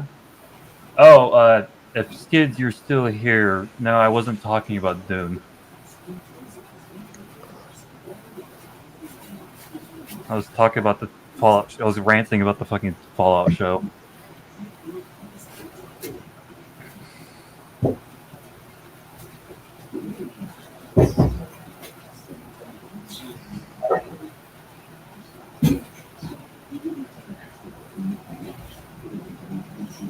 God damn it, Dunn. You failed. You failed. Codex, you still here? Damn you.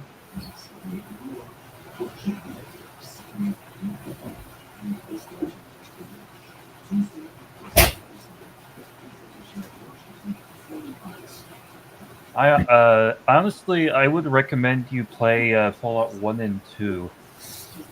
Trip.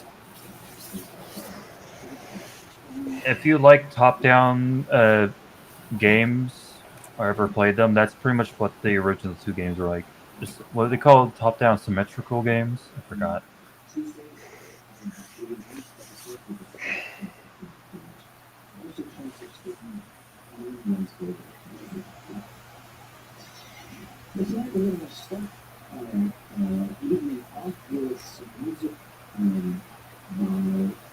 Nice symmetrical turn-based game. Yeah, that's what they were. Oh yeah, New Vegas, but yeah, that one too. Fuck, I still need to play that one. I played it for like a minute when British Potato bought me I think he bought me the game, and then he wanted me to play it. I played it for like a minute with him, and yeah, that too. I played fucking Fallout New Vegas with British Potato once. He wanted me to play it, and as he watched me play it, it was kind of hilarious because I went into like a particular location, and they're like, "Oh, this is this cool character and everything." And I was British Potato was explaining this character. I just fucking shot him, just killed him immediately. British was like, "What the fuck you do that for?" I'm like, "I just wanted to see if I could," because I'm so used to fucking Bethesda's fucking railroaded ass fucking games, where you're not allowed to do anything to like important characters because fuck you, player choice doesn't matter. Like, oh my god, I forgot what freedom felt like. The freedom to be absolutely, just to be an absolute fucking asshole for no reason, and I'm allowed to do that. I'm like, this game's a 10 out of 10 automatically. Yeah, sure. It's not really relevant to what I was talking about, though.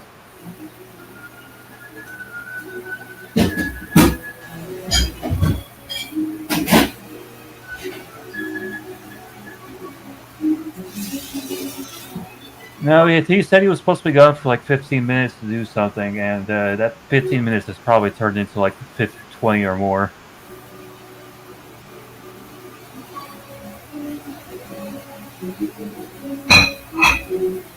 Like, it would have been fine. I'm going to go back to Trip's point for a second.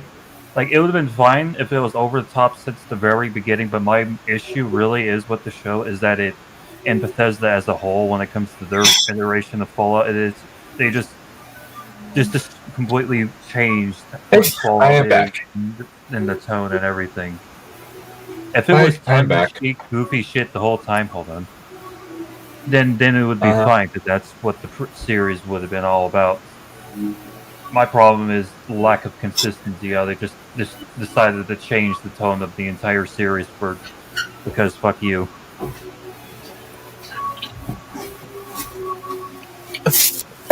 Could I just show I was ranting about fucking Fallout as everybody was gone. Talking to Skiddards. Yeah, I was just there was a little bit of a party out on my lawn, and with a bunch of friends, so I just had to run out. Yeah, I'm apparently Three Body Problem is good to okay. Is okay to good. Oh, that's right. That's the one from David Benioff. Oh no. Yeah. Well, Dragon Man just says it's just meh, and Preston Jacob says it's really great. Yeah, there's it's kind of I think with Dragon Man, and I think that he has a bit of a bias toward David Benioff. Nah. I think he's like full throttle against the man. But bias against. Sorry, I should have rephrased that. I apologize. But how dare you? Yeah, I would definitely say, yeah, he's definitely biased against. And it's a very disparate opinion for sure. And I haven't watched it. I've kind of put David Benioff on a bit of a blacklist. Yeah. Since racism. I don't like the guy. I never will like the guy. Yeah, no. So the film. Yeah. Oh, my thoughts on the movie. I like this movie. Mm-hmm. I think it's pretty neat. Obviously, I haven't seen part 1 yet, but I didn't even get to watch the fucking the recap because I fucking flunked because I forgot how you do your fucking live stream shit. So I didn't even look up I didn't even pull up the fucking second stream. Yeah. I was a retard. Let's get started on the film again. Yes. Well, I do note that you sound a lot better. You do sound a lot better now, Blighto. Okay, that's good. Are you ready? Yeah. Yeah, we're ready. I'm actually hearing what you're saying and hearing full sentences and stuff. That's kind of nice. All right. Could you go back to if you could go back to about 1326, that would be great. Thank you.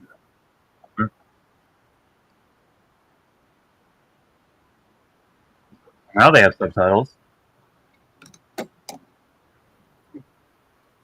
What the bleep?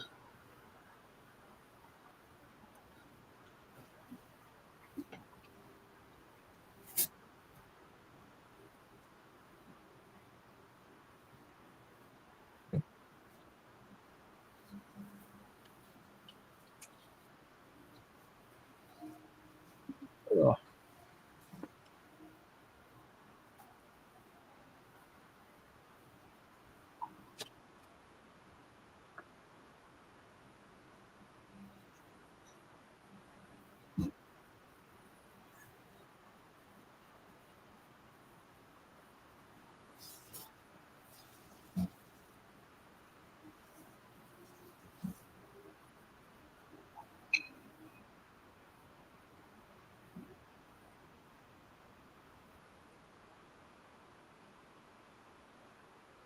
It's interesting to kind of see that it's like, no, there's not just one chosen one, there's two possible chosen ones.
One thing that actually is nice that it shows this shows you just how talented.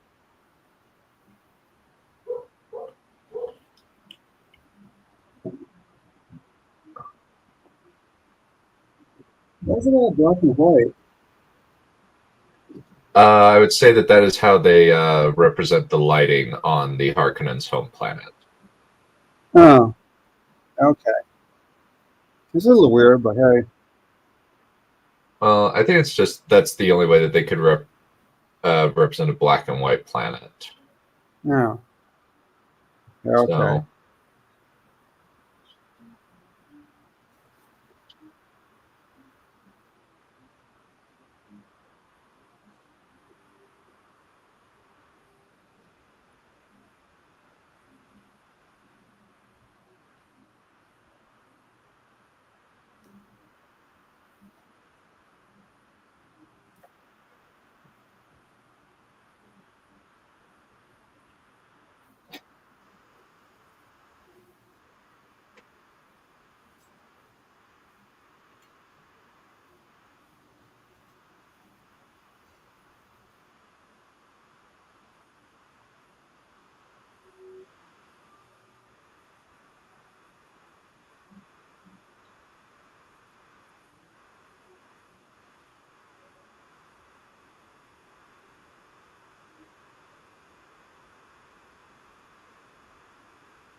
Cool.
this kind of reminds me Mhm. the Dark Souls.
An interesting contrast between Phaedrotha and Paul. Or Phaedrotha seems like he's psychotic but biddable.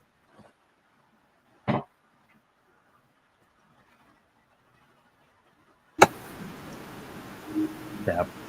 Yeah.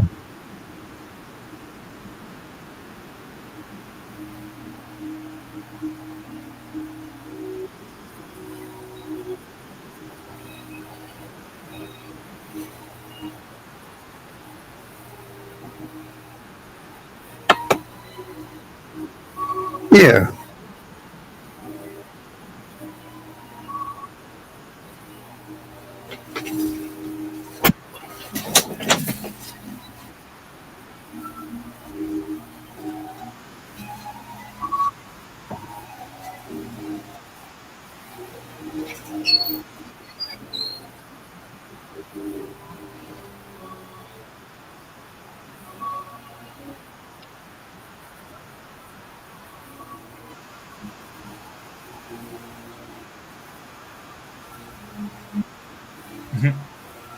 Okay.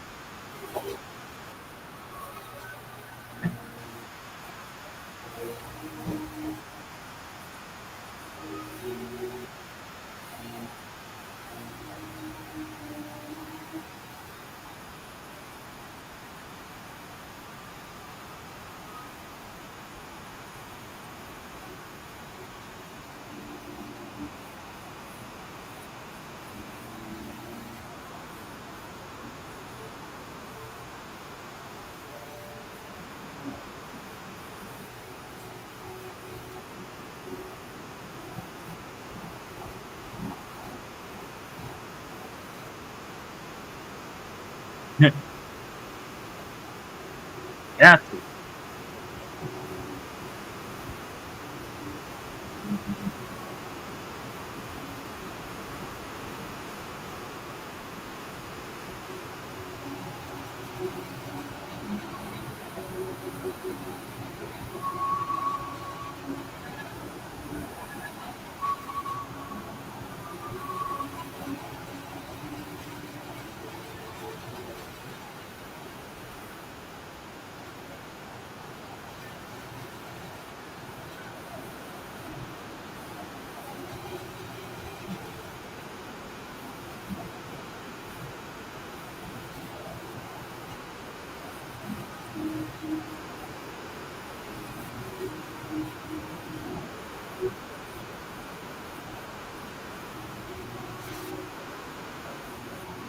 Thanos.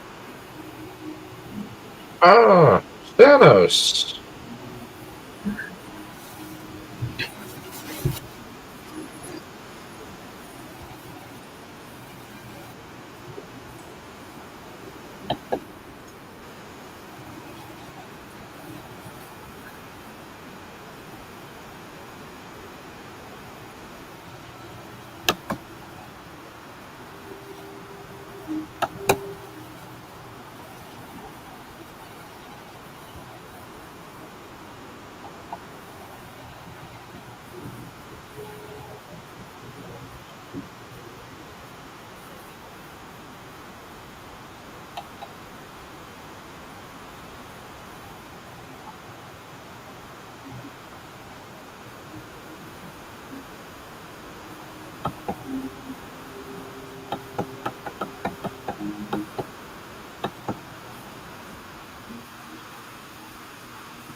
Count.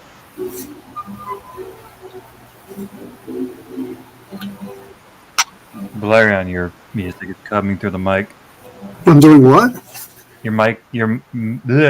Your music is coming through the mic.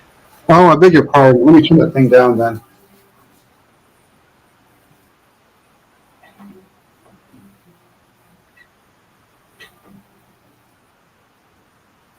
How's that? That's fine. You can't hear it now, can you? No, You're good fine. now. Okay, good. Sorry about that. It's all right.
They don't want to set the world on fire.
I like Josh Brolin in this movie.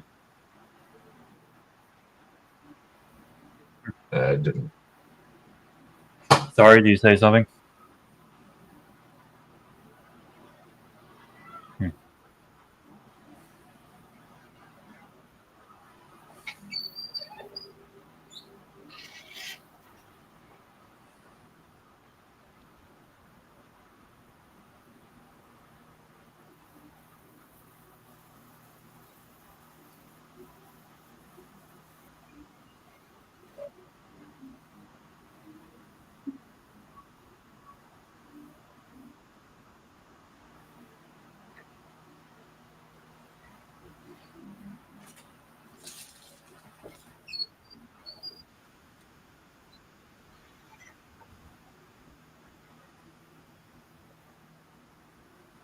They actually convey a lot of concepts very efficiently in this film. It's very, very nice.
I think this is an okay change because I think it would have been very difficult to get a child actor to do what needs to be done for the Jessica's daughter. I can't remember her name off the top of my head. Aaliyah. Yeah. Yeah, that was kind of weird. And to be honest, it's a little weird in the book. I guess it's meant to be weird. Yeah. I just know they did it in the David Lynch Dune movie. And it's hard to take seriously because the dubbing is really bad. Oh, okay.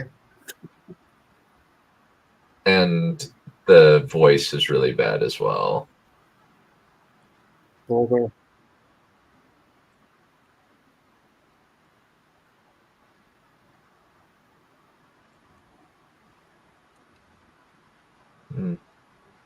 Nice visual storytelling that water kills sandworms. Right. Yeah.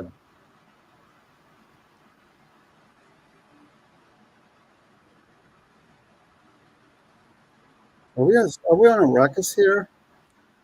Yeah, we're on Arrakis. I was going to say, that seems like a lot of water. Oh, they specifically need it to kill that. Yeah, just that they don't. Arrakis doesn't have much water. That's all. Well, it's just I think that's a pool that they've used to maybe that's recycled water from a bunch of dead people. Oh, okay. In that case, it's fine.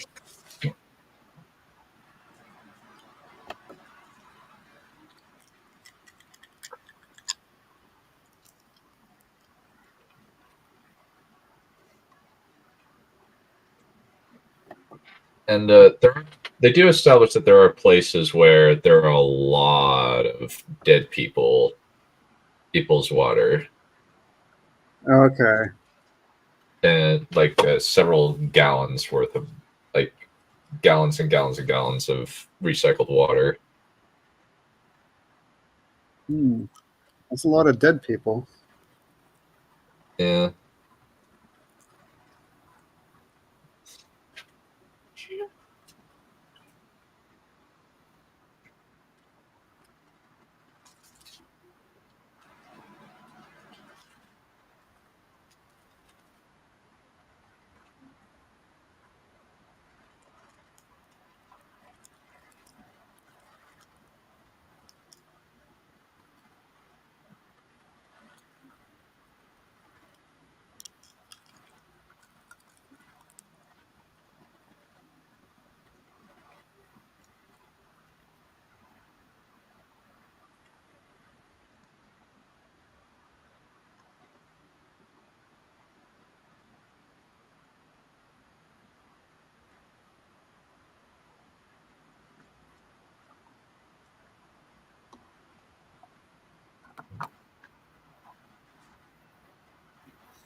So is he a more reluctant hero, or is he more eager in the book?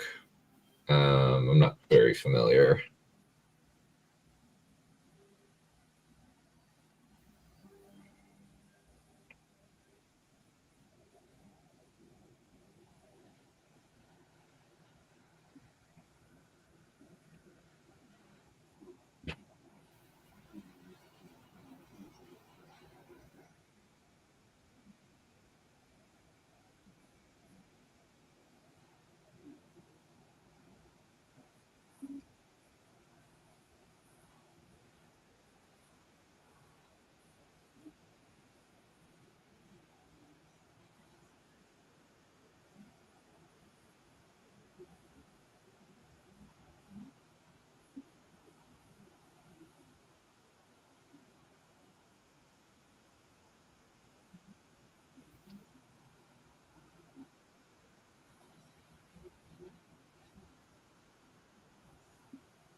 There's not much of a change really from reluctant to resigned. I think that both are fine.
I do have to say this film is incredibly visually arresting, and I do like a lot of the story here. Yeah.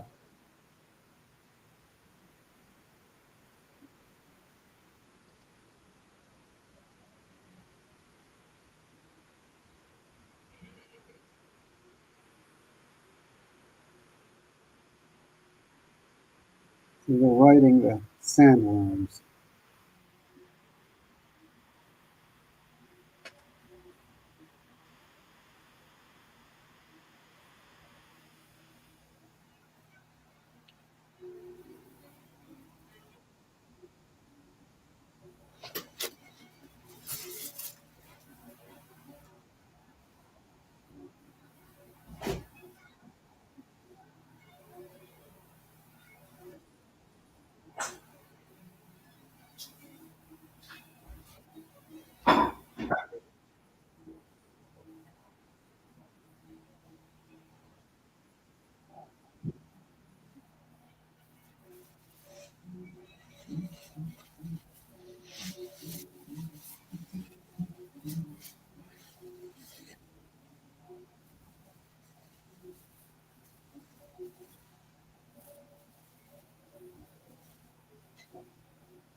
Hmm. Okay, so that's how they integrate her. So they do have her. It's just,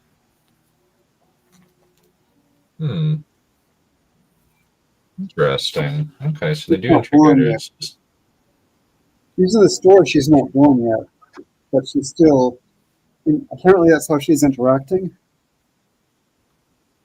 yeah, I mean, just because like it's the future site, I guess.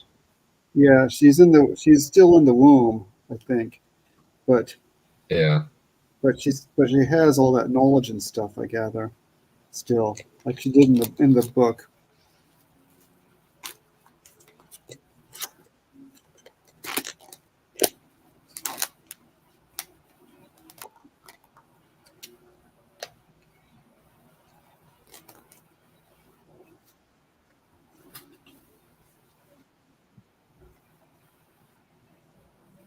I say.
Yeah, I would definitely. Yeah,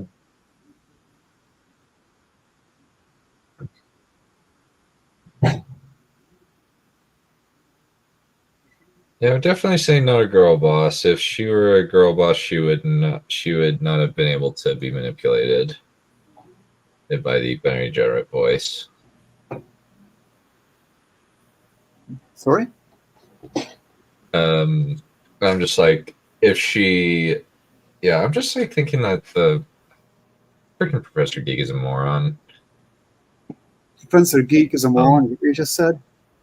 Yeah, since he was like, Chinese a total girl boss. That's why I'm not watching the movie. I'm just like, I'm so far that's not my diagnosis, you moron. Um, if she were a girl boss, she would have resisted Jessica's saying, giving her orders, but no, but no. Yeah, I don't know. Maybe he has some kind of weird womanish. Yeah.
Hmm.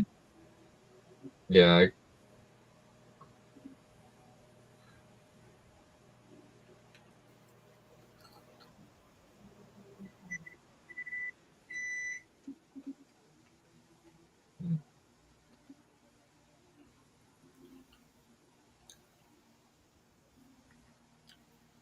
Bother.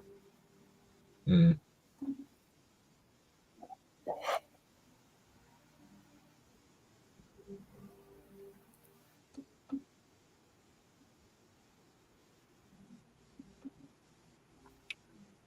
It's an interesting way of putting it. Yeah, I like how they've executed this little thing right here. Yeah.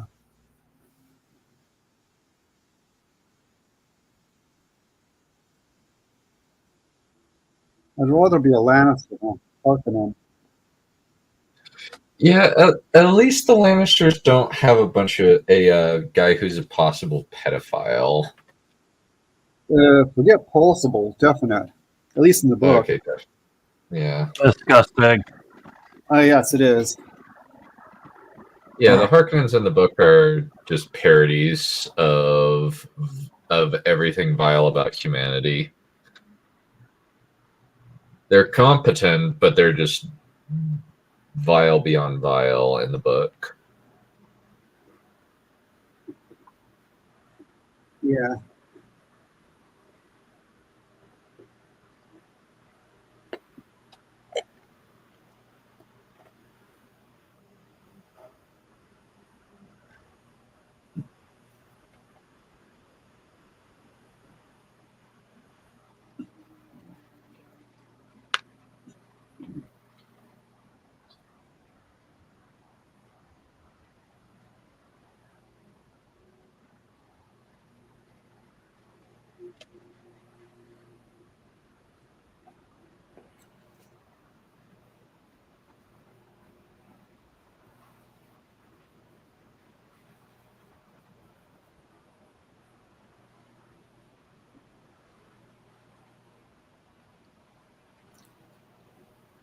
Mm.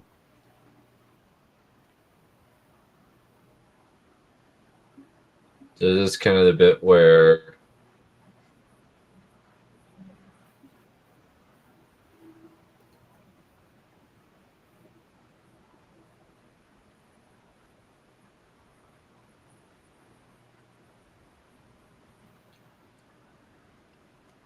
okay, I like that.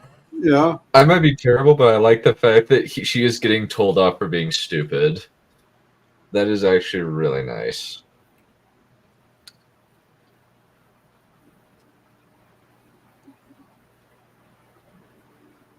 No, you.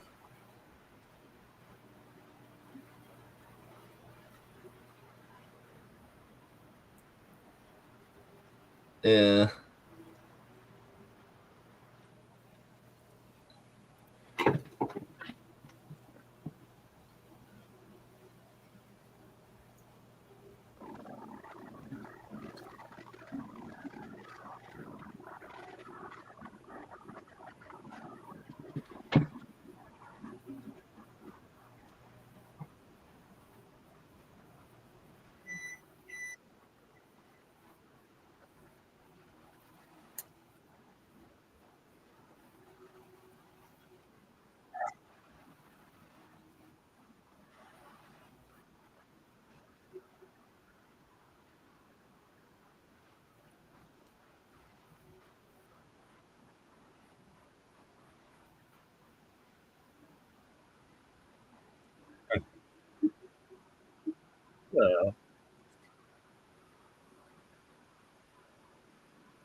It's actually a really good performance from Timothy Chalamet. He's really showing his range. Yeah.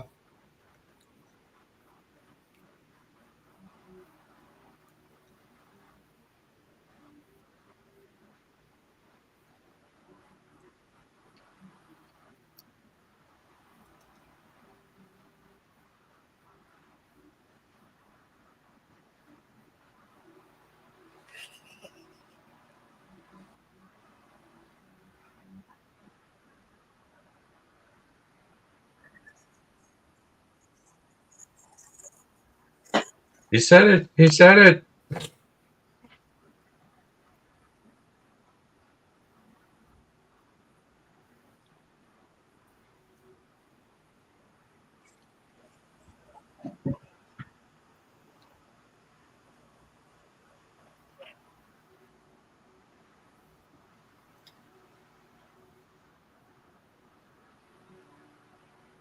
Cool.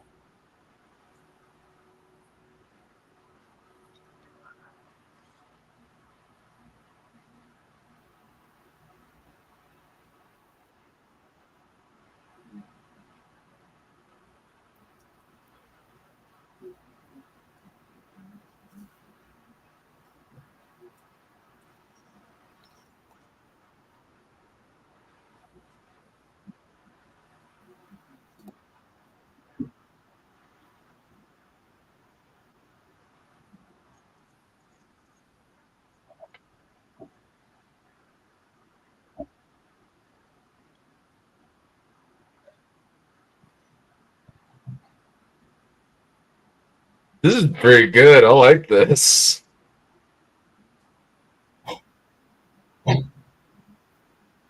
Yeah.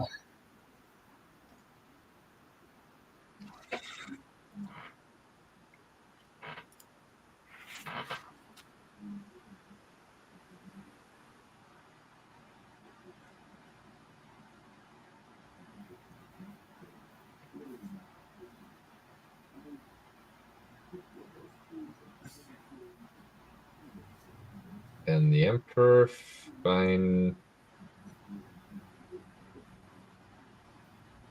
out.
This really, wow. Even the reflection is well done. That's actually really unusual. They actually put in the effort. Yeah. Excellent.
They could have made the hover effect of the Baron really, really goofy, but they actually made it kind of creepy. Yeah, definitely.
Oh, this bit.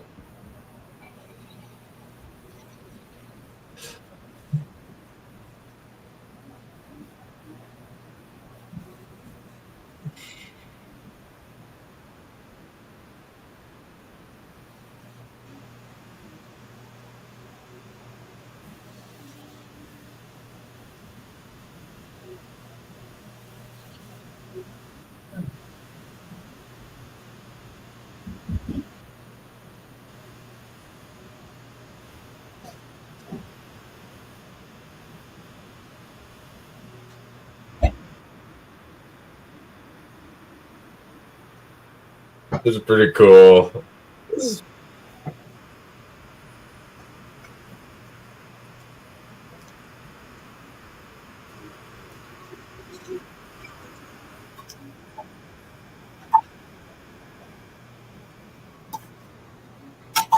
Holy cow, that's really cool.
This is a really good strategy. I like how they've constructed this. It seems like it's pretty accurate to the book as well. What, the strategy you said? Yeah. So it's a well created strategy, but it's also fairly accurate. Yeah, I don't remember. I don't remember the details very well. I remember it's something to do with the controlling the spies.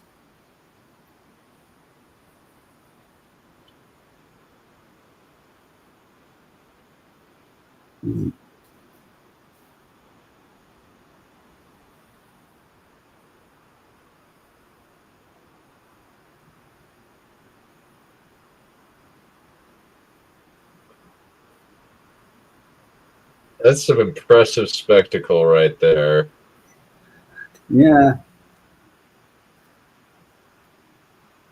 And it's neat that they understand that they're outgunned in terms of artillery, so they just use these massive fucking megafauna to take him out. That's brilliant. Yeah.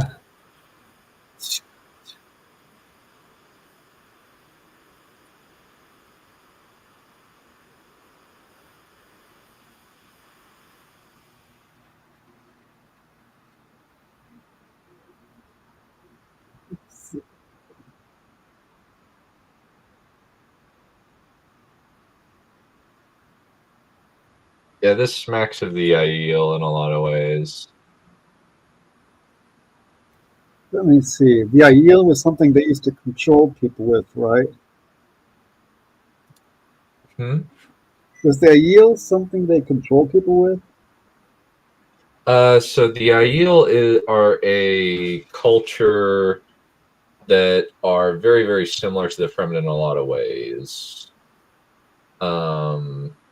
And they're desert-dwelling super soldier, or highly skilled soldier race that eventually become the main fighting force for the protagonist in Wheel of Time.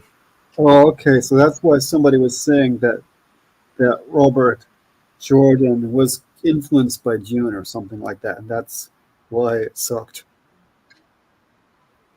I don't know if it sucked, but it's specifically like there are a few people that are in denial about Robert Jordan taking heavy inspiration from something because they want him to be an infallible, perfect writer who doesn't take inspiration and basically goes for deeper stuff rather than, no, you just read Dune and thought that was cool, I'm going to include it. So essentially, like no other writer that's ever existed, because all writers have been influenced, including Tolkien, Shakespeare, etc., etc.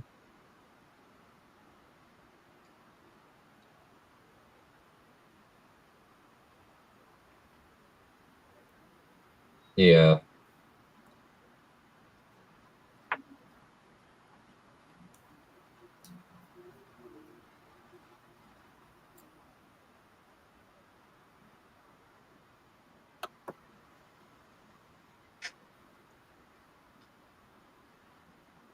Oh, they're fine with inspiration as long as it's not me saying it. Oh, I see. This is a context. This is a context that I don't know about. Is this from the Red Hand or somewhere else? Yeah. Okay. Yeah, basically they're a little bit in denial about Robert Jordan taking heavy inspiration from Dune, especially with the Chosen One, how the Chosen One narrative works, and how the Aiel are very, very similar to the Fremen. They're like, no, they took inspiration from the same things. You know what? I'm okay with that change. Where in the that's a good change, I think. In the book, it's the Jessica's daughter that kills Baron Harkonnen. But in this it's Paul. I actually like that. That's actually really cool. I like that change. Well, it'd probably look a little weird. I mean, it'd look a little weird having like, how old is Aaliyah in not in her mental years, but in physical years, like newborn or I something? think she like 3, 4. Yeah, it would look a little weird having the 3 or 4-year-old girl killing this chap, and we might be more. Particularly for one. Yeah, we might just laugh at it.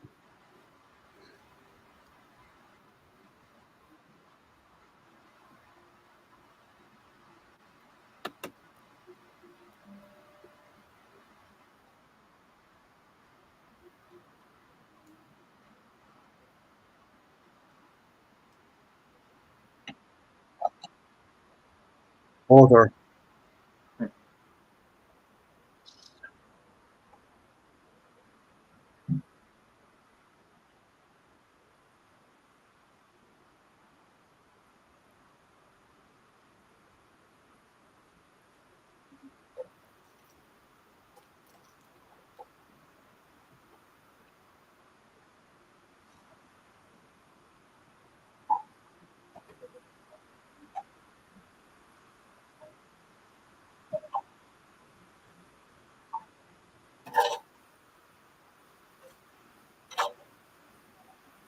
Now Guernsey gets his boss battle with Raban. All right, fair enough.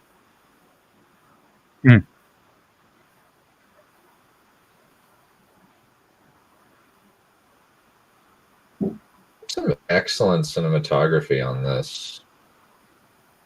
I like the lighting. Needless to say.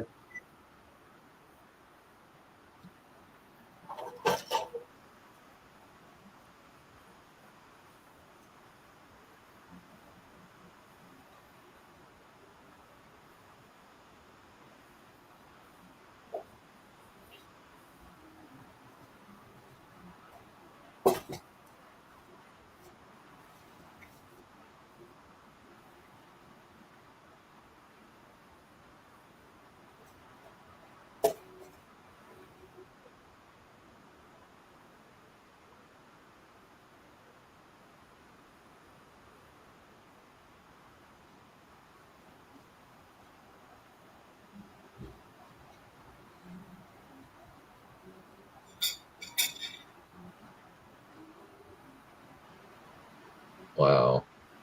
That's actually a fairly fitting death. Well, and fairly fitting end. Yeah. Devoured by bugs.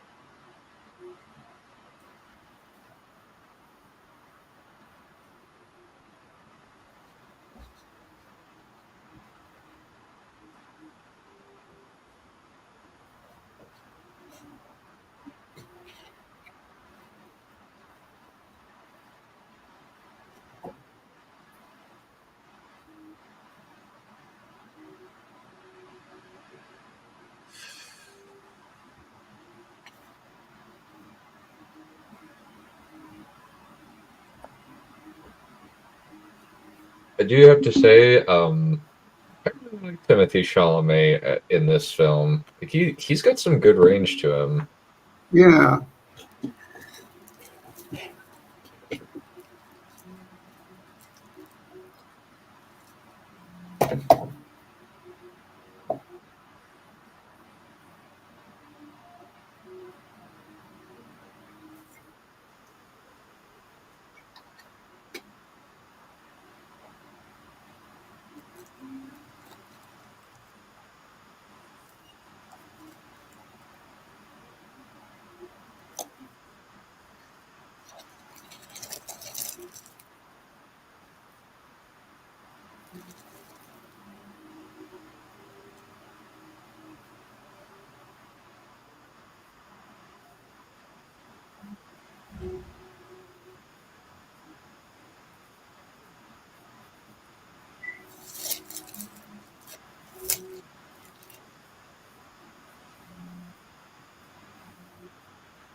Yikes.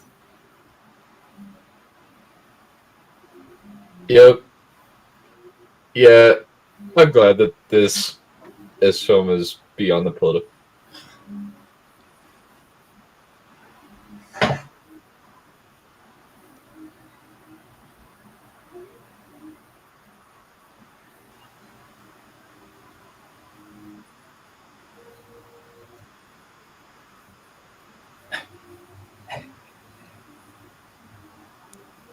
I say, that's rather rude. Omega rude. I do say though, I do buy at least Shawnee's reaction. Oh yeah. Yeah, it's realistic and it's within the character they've created.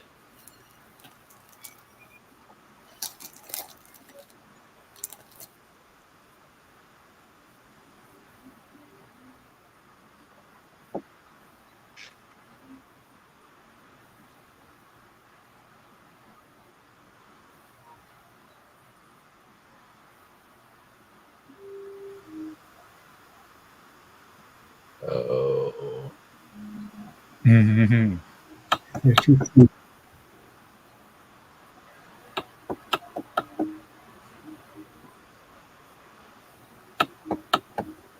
Why is this thing?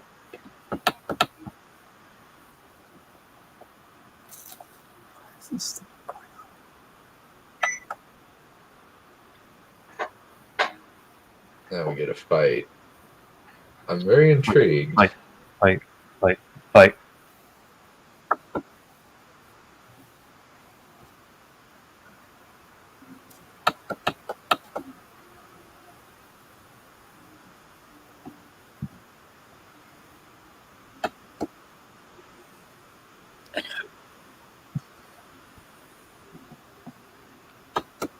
This is a good blade.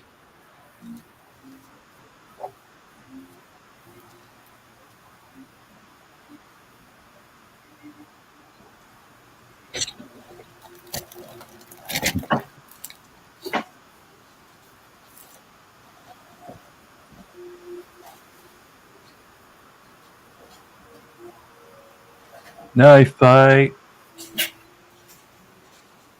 This is how we do on the south side.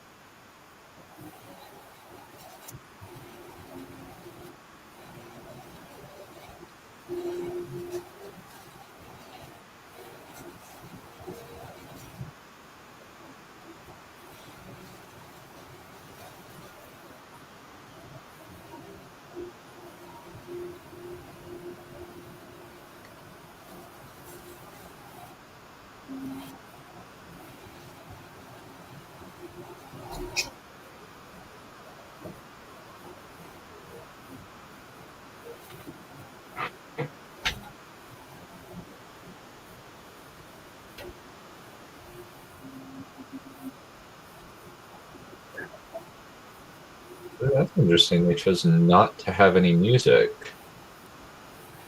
Yeah. But they got rid of the count.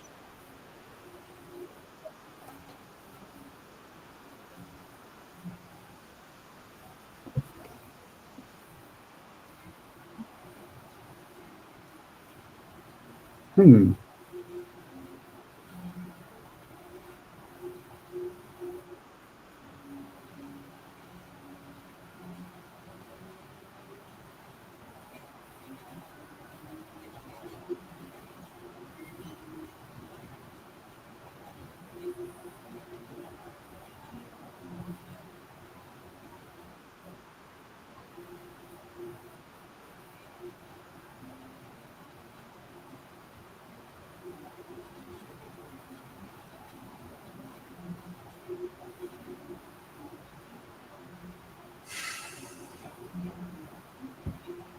I do like the fact that Paul does not freak out. That is very unusual. He doesn't freak out like a lot of guys in fiction would do. Like, If their girl is threatened, most action hero type dudes freak out. But he doesn't, which isn't I think it's a neat choice, a good choice. yeah, he's very In control. yes.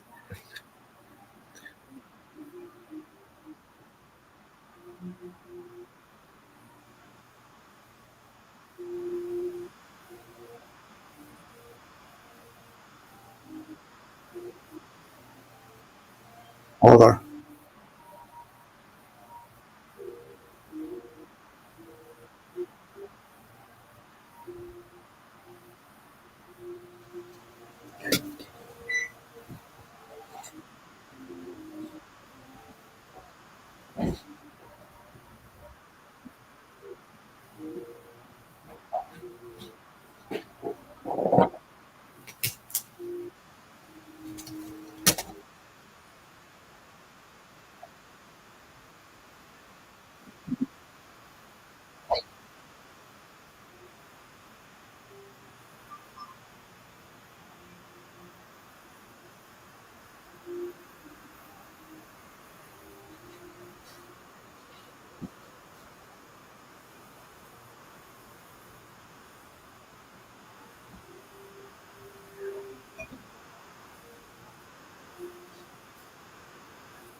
Alright.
good old count. The background noise is legendary. Yeah, Benny Jojo Ice to Die. $6 That's weird.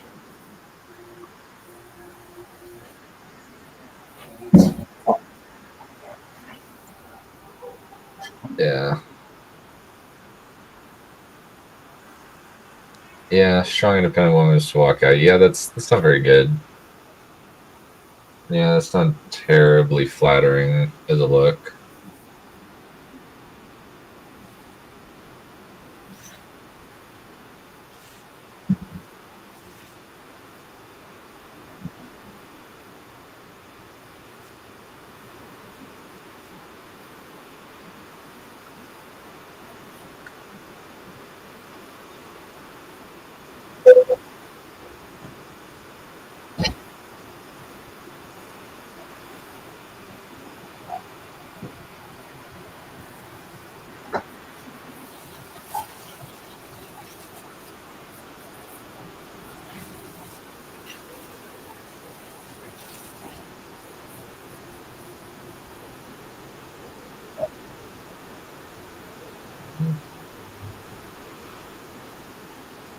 Wait, is there a part 3 to all this? There's gonna be Sorry? the books keep going. Oh. The books keep going after this point. This is only the book. This is only the first book. Yeah, there'll be other films. I think we can be fairly sure of that.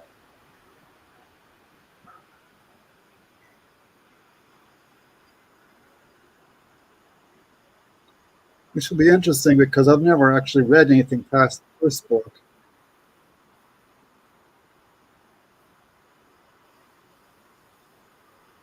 So he just abandons Chani? Is that what happened?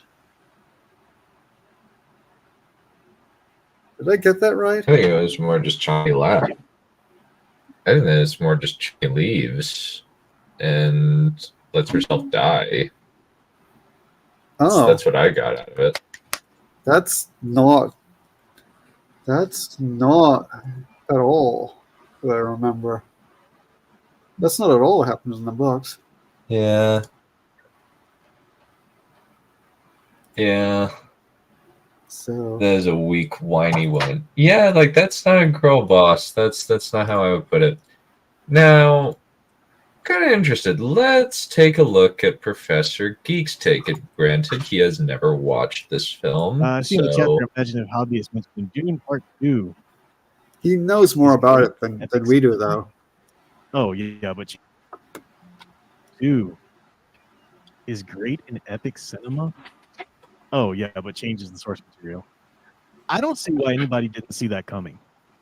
Dune Part 1 came out, and they freaking gender swapped kinds. You're like, it's not that big of a deal. No, it's not that big of a deal. They actually really respects the fans, prof. Nope, not buying it. Not going to handle it. Nope, don't want it. It was a little weird, to be fair. Just like, Yeah, it was odd, but honestly, like, I don't really care about gender race swapping unless it is pivotal to the character.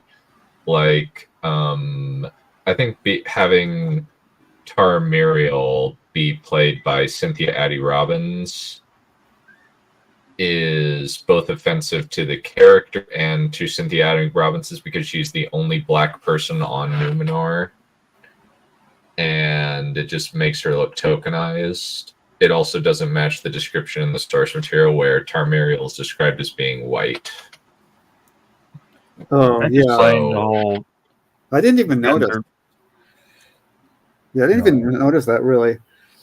I mean, it also doesn't help that she's not a good actress. Yeah, in that, or at least she's not giving good material. As far as I'm concerned, just race swapping and gender swapping is just cringe. I prefer if it just kept it to the source material. Yeah, it's extremely lazy. She's not as bad as, say, Galadriel. I would definitely agree. She's attractive. Okay, and that's the reason why you like her. Great. Glad we've established this. Well, I mean, why not? Yeah. You could get somebody who is attractive and not actively tokenize as the actress. I didn't even notice that. To be honest, I didn't even notice what color she was. Well, yeah. Not gonna handle it. Nope, don't want it. And then Dune 2 comes out, and they just like, meh. On the Dune story, let's just make up our own now. What are you talking about? I did not see that. I have no input. I never read It's the book. pretty accurate from this. I haven't read the book either, but based on my understanding of it, it's pretty freaking accurate. I can't think of anything ideologically driven in this movie. Yeah, it's about as accurate as PJ's Lord of the Rings. I don't really see like. I don't really see like big likable changes other than Tachani. That's the only one I can think of. I think PJ limited knowledge. I think PJ is woke because Arwen's a girl boss. Oh my god. Cancel. Yeah. The nice thing is, at least with this kind of thing, is at least they had a logical and coherent reason, whereas most good writers have no coherent reason for the changes. We wanted change for change's sake. Representation, and it's basically just change for change's sake. They don't really have any in-world mechanics or storytelling reasons for it. They're just kind of doing it for the sake of. It also doesn't help that they're stupid. Like, what happened? Wait, are you kidding me? What happened? The signs were there from the beginning. You know, you go to the movies. You can't stop them. You can't stop them. Sammy Project says, I remember when one came out and it finally gave me the motivation to read the book. Good. Hey, that's something good that came out of it. Yeah, like I don't need I didn't need a Dune movie from I didn't even need the old Dune movie, but that was, had some great things about it anyway, 80s, whatever. Nostalgia. But the book is wonderful. I don't need a Dune movie, especially today. I don't need a Dune movie. It's when they announced the cast, weird. they announced things they were going to do. Like, yeah, hard pass. I don't. It's not that bad, bro. Oh no, they just changed the one thing. Oh, well, look, if they've got that mentality going in it, if they've got this mentality at which they feel that they're perfectly justified and it's no big deal if they just change, they just gender swap this character, no big deal, whatever. If they just feel that they can do that, these are the storytellers you're placing yourselves in their hands for the duration of this story. Why would you do that? Oh, because it's just this one little thing. Well, it wasn't just that one little thing anymore, was it? You watch part 2 and they just threw the shut up. Sorry. Fuck up. This is why I said Professor. Sorry, go for it. Who does he sound like here? Says Trip. I don't know. Well, the thing is, I actually will do better research. I don't need. No, I actually do research. He does not. And the problem is my reasons, and the thing is, my reasons for not watching something are good. His are bad. He has no logic behind his reasoning, and it makes it really, really hard to take this guy seriously because he's just making qualitative statement. The book out the window and decided to go their own way. This is ridiculous. Yeah, they did. He is saying things that are blatantly false. They didn't throw out the book. The main things that they have changed are stuff like, what's your bucket? Not being in the film as much. The Bene Gesserit daughter. Princess Yulan, but she's actually not that much in the book. In the book either. To be fair, except the only thing is that what they do have is they have bits of her like memoirs. at the beginning of the chapters, which is interesting. But they don't actually have her in her proper person, in herself, in the which the is book. Fine. Book very I much. think that's decent. Yeah. Like, Done. Check your DMs on Discord. I found a new clip for you. But yeah, it's not a matter of like, I'm just gonna say I'm not gonna watch it. It doesn't look good, but he's making qualitative statements that need backing up.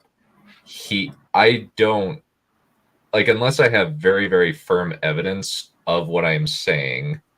Yeah. Like, I hated Avatar 1. I was like, it's not a matter of ideological reasons. I just don't like Avatar. I don't like Avatar 2. I'm not interested in watching it. It's going to be vapid and shallow. And I was correct. Because that's the pattern. I know. She's having a riot. I know Anomaly Surely. fucking made a like 8-hour defense video for it, and I'm like, ooh. That's difficult because Avatar sucks. Avatar 1 is awful. It is such a... It's such a just empty movie. The problem is, I'm not making specific arguments based... Yeah, I don't. It's empty.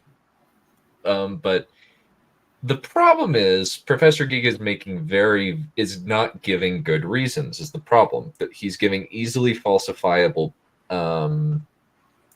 reasons for not liking it. And it's really, really obvious that he has not done his homework. Either that or he is being misled and doesn't do proper research, which is ironic because he is an actual... because it requires... No, it doesn't. There's barely anything in there. It's one of the most empty films that ever made. Ridiculous. But you decide that you're just going to put up with this crap, and that's the crap that you'll continue getting. You set the bar, folks. You keep saying, no, it's not that bad. Then Yeah, that's what we're getting. I want more of this movie, to be perfectly honest. I want more of this movie. I think it sucks. What we could... Interesting take. I'm convinced now. Play the clip. This is probably what Trip is thinking right now. Now we have to watch. I just think it's an empty movie is the problem. It doesn't have any substance to it. It's just a typical white savior movie. It would be Western with blue people. Did the two of you watch it together yet? No, but I have watched it, and I think it's kind of ass. Okay, we need to have the two of you watching it, and the rest of us need to troll both of you. Yes. I think that needs to happen. Go kill yourself. Go kill yourself now. The room isn't empty. No, it's the room is hilarious. Avatar is not interesting, other than the visuals.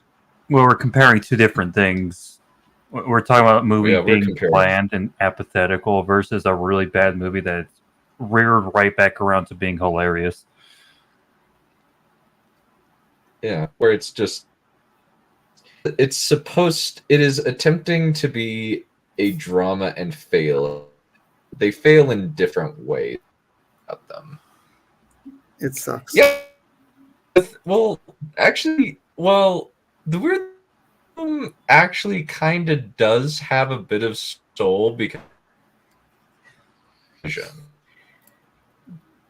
very committee movie. Okay. So what else? But like The Room, that is a passion project. It is a passion project. Like it or hate it, that was written by a committee, like Avatar is. Avatar the movie feels written.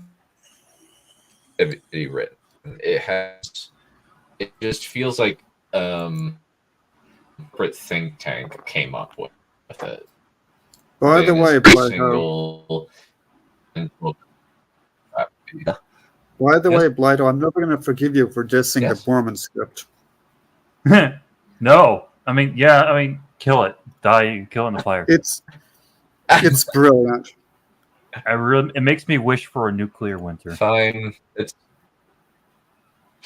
we will. I think that it's not even really. It is just empty and lazy is how I would describe Avatar, as well as uninspired in anything other than the visuals. The visuals are the only good things about the film. So make sure to ping me so I can be Yeah. an absolute asshole while watching it. Yeah, we want to. We Sure. can troll you. We'll troll you, the two of you, while you're watching it. Yeah, sounds fine. And then let's finish this guy's That's bet as good as critique. it'll ever get. And it'll constantly they'll see a little bit how farther they can go. We can go a little farther, a little farther, a little farther. Because I remember so many people were saying, "Oh, this movie, for Dune Part 1, they're respecting the fans. It's so great. They're respecting the fans." And then that just gave them license. That just gave them, you were gonna support Part 2 no matter what. So The problem is he's just applying this to the wrong thing. I can understand. Sorry, go for it. Yeah, and so I can get the sentiment, like, oh, if you allow this thing to happen, eventually it's gonna keep going, snowballing, to the point where it gets too big and it becomes so, it derails so far that it's not even the original source material. Fallout. And it's also kind of like it's another analogy I can use where it's like the frog slowly boiling in the fucking pot, where it's like you turn up the heat a little bit every time, and it's like you don't even notice it until you're fucking cooked alive, until the very thing you like is no longer the thing you can recognize. But the problem is, it's not that. This is, but it's the idea. definitely I understand. You did Yeah, remind I me, though, that understand I the had something on the boil, so I had to thank you for doing that. Yeah, it's kind of just I understand and can to a certain extent empathize with him, but he's just misapplied it is the problem. Like he's applied it to something that's a really well written movie that doesn't have a lot of irritating like ideologically driven I would like, say writing. I would say, Trip, don't assume, what's the word I'm looking for? Fuck me, I Bad placement. Train of thought. He's simply hate farming. I don't know if he's hate farming. I think he actually believes this. He actually, the reason why is because he actually does not like a lot of the channels. He actually will just say, "Don't watch it. Don't give the money. Don't review it." Like he actually against reviewing stuff and says it's better if you just don't watch the movie and just don't give them the ticket. Don't even talk about it and just let them just bleed into irrelevance. That's the position that Professor Geek has, and understand it, but the problem is there's still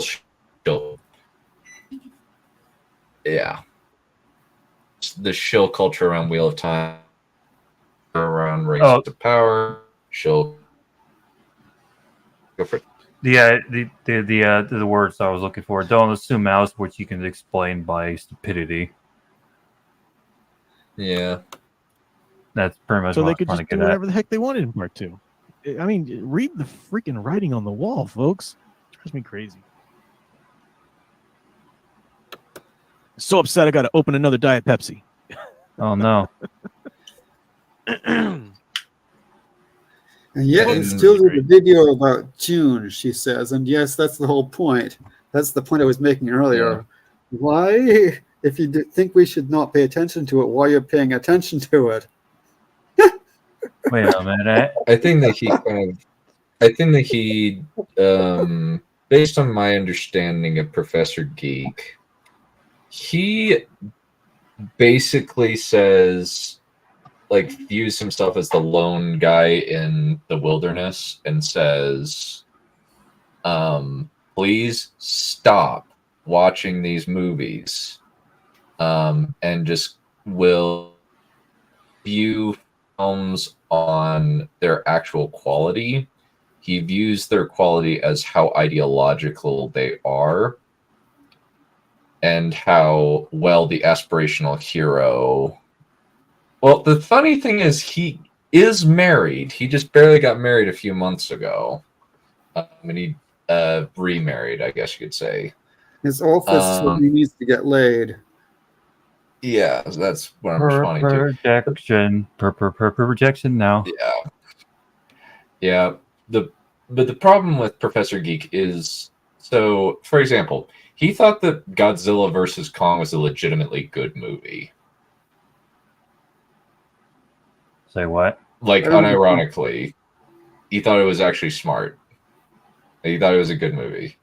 Which one? As opposed to Godzilla vs. Kong, where it's basically Batman v Superman with giant monsters. Even to the mech Godzilla coming in the third act. So he's a bit of a smooth brain? A little bit. Well, it's just that I can enjoy it. I'm just like, it's very much that part of my brain where I'm just like, I understand that this movie is really stupid, but yeah, I'm okay with this being kind of stupid. Jeez, how many times do we have to have the same argument over and over again? It's like, you're allowed to like bad things. Calm down. Yeah, but the problem is he is applying... One, he's applying a set of criticisms that are inaccurate and badly researched. Mm-hmm. That is a big no-no. Yeah. I liked. Oh, Spaghetti-O. Okay. Let's just finish this. I love the cast in Lynch's Dune, and you know, it was saddled with a lot of problems from the studio. You wonder what could have been done had Lynch been able to really do his own thing. Now Lynch was Lynch; he's an auteur in his own right. So he's not going to be, he's not going to pull a Peter Jackson on anything. But I think it could have been interesting. Could have been pretty interesting. So, yeah, just thoughts on Dune there. Yeah, Spidey Rules is just like Insomniac Spider-Man. They try to put in little drops. That's a really great analogy, Spidey Rules. Yeah, put in little drops of their agenda. Then as soon as it got popular, they blew their load on the second game. You're absolutely right. Spider-Man, the first game. Why are you talking so fast? He's speeding it up. Because I sped it up.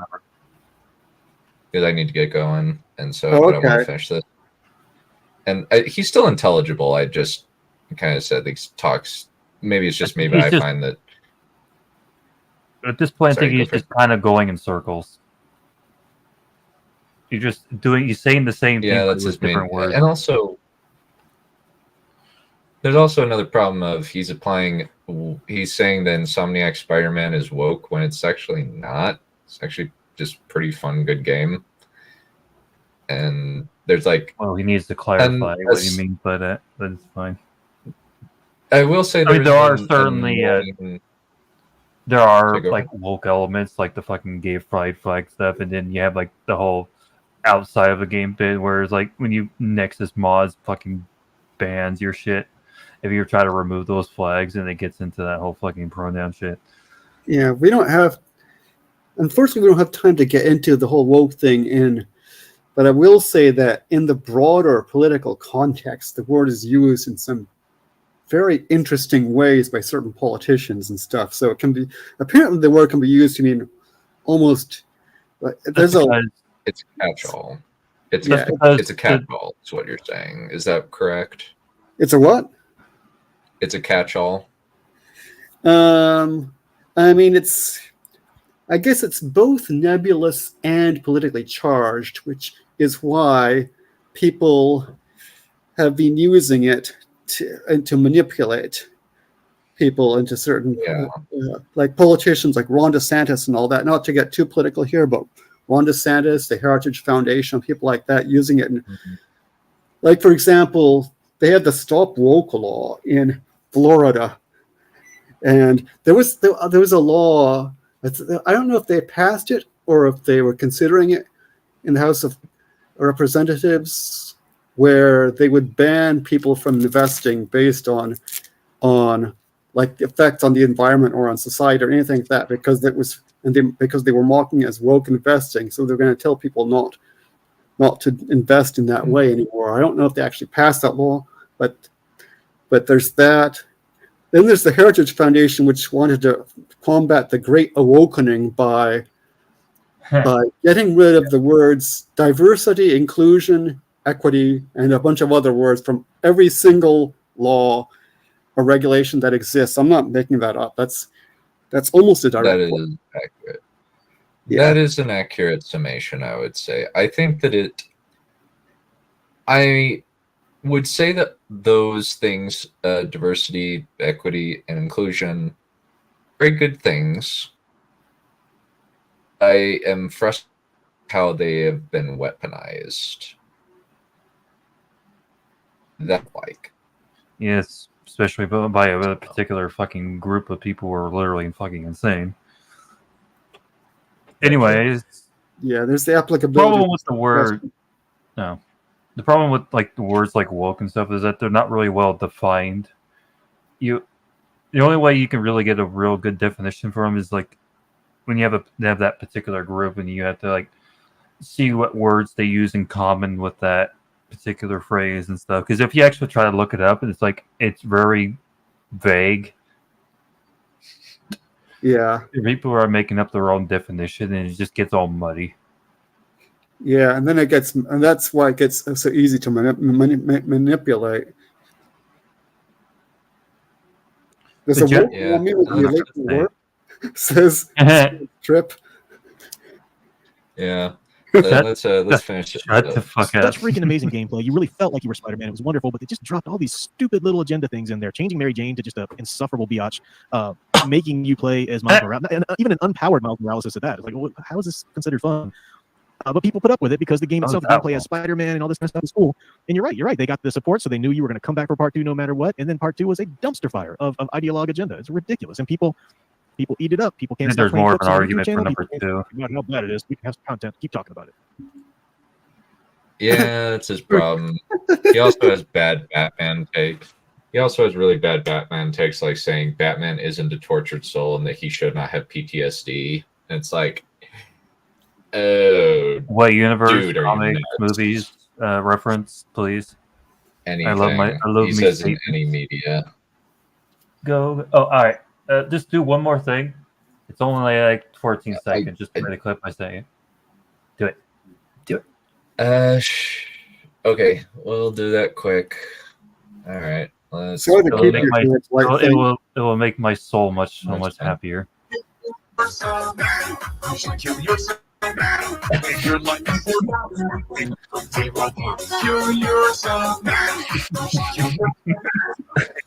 How inspiring.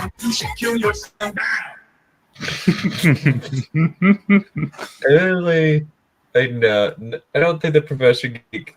I admittedly like the I don't know, 2 or 3 people who watch this video. Like, no, should not be harassed. I just think he's a dumb guy who makes bad arguments. It's just a fucking meme song. Those people are really that. If anybody's gonna react that way, they're fucking retarded. Just flat out, they're retarded. Go away. Go crawl back into your crusty hole. Anyways. All right. Well, this was a good movie. Professor Geek, I'm very sorry. You are factually incorrect about the film. Your arguments are based on very bad arguments. Yeah. Well, let's call it good. See you guys later. Ciao. Enough. Kill me. Just end it.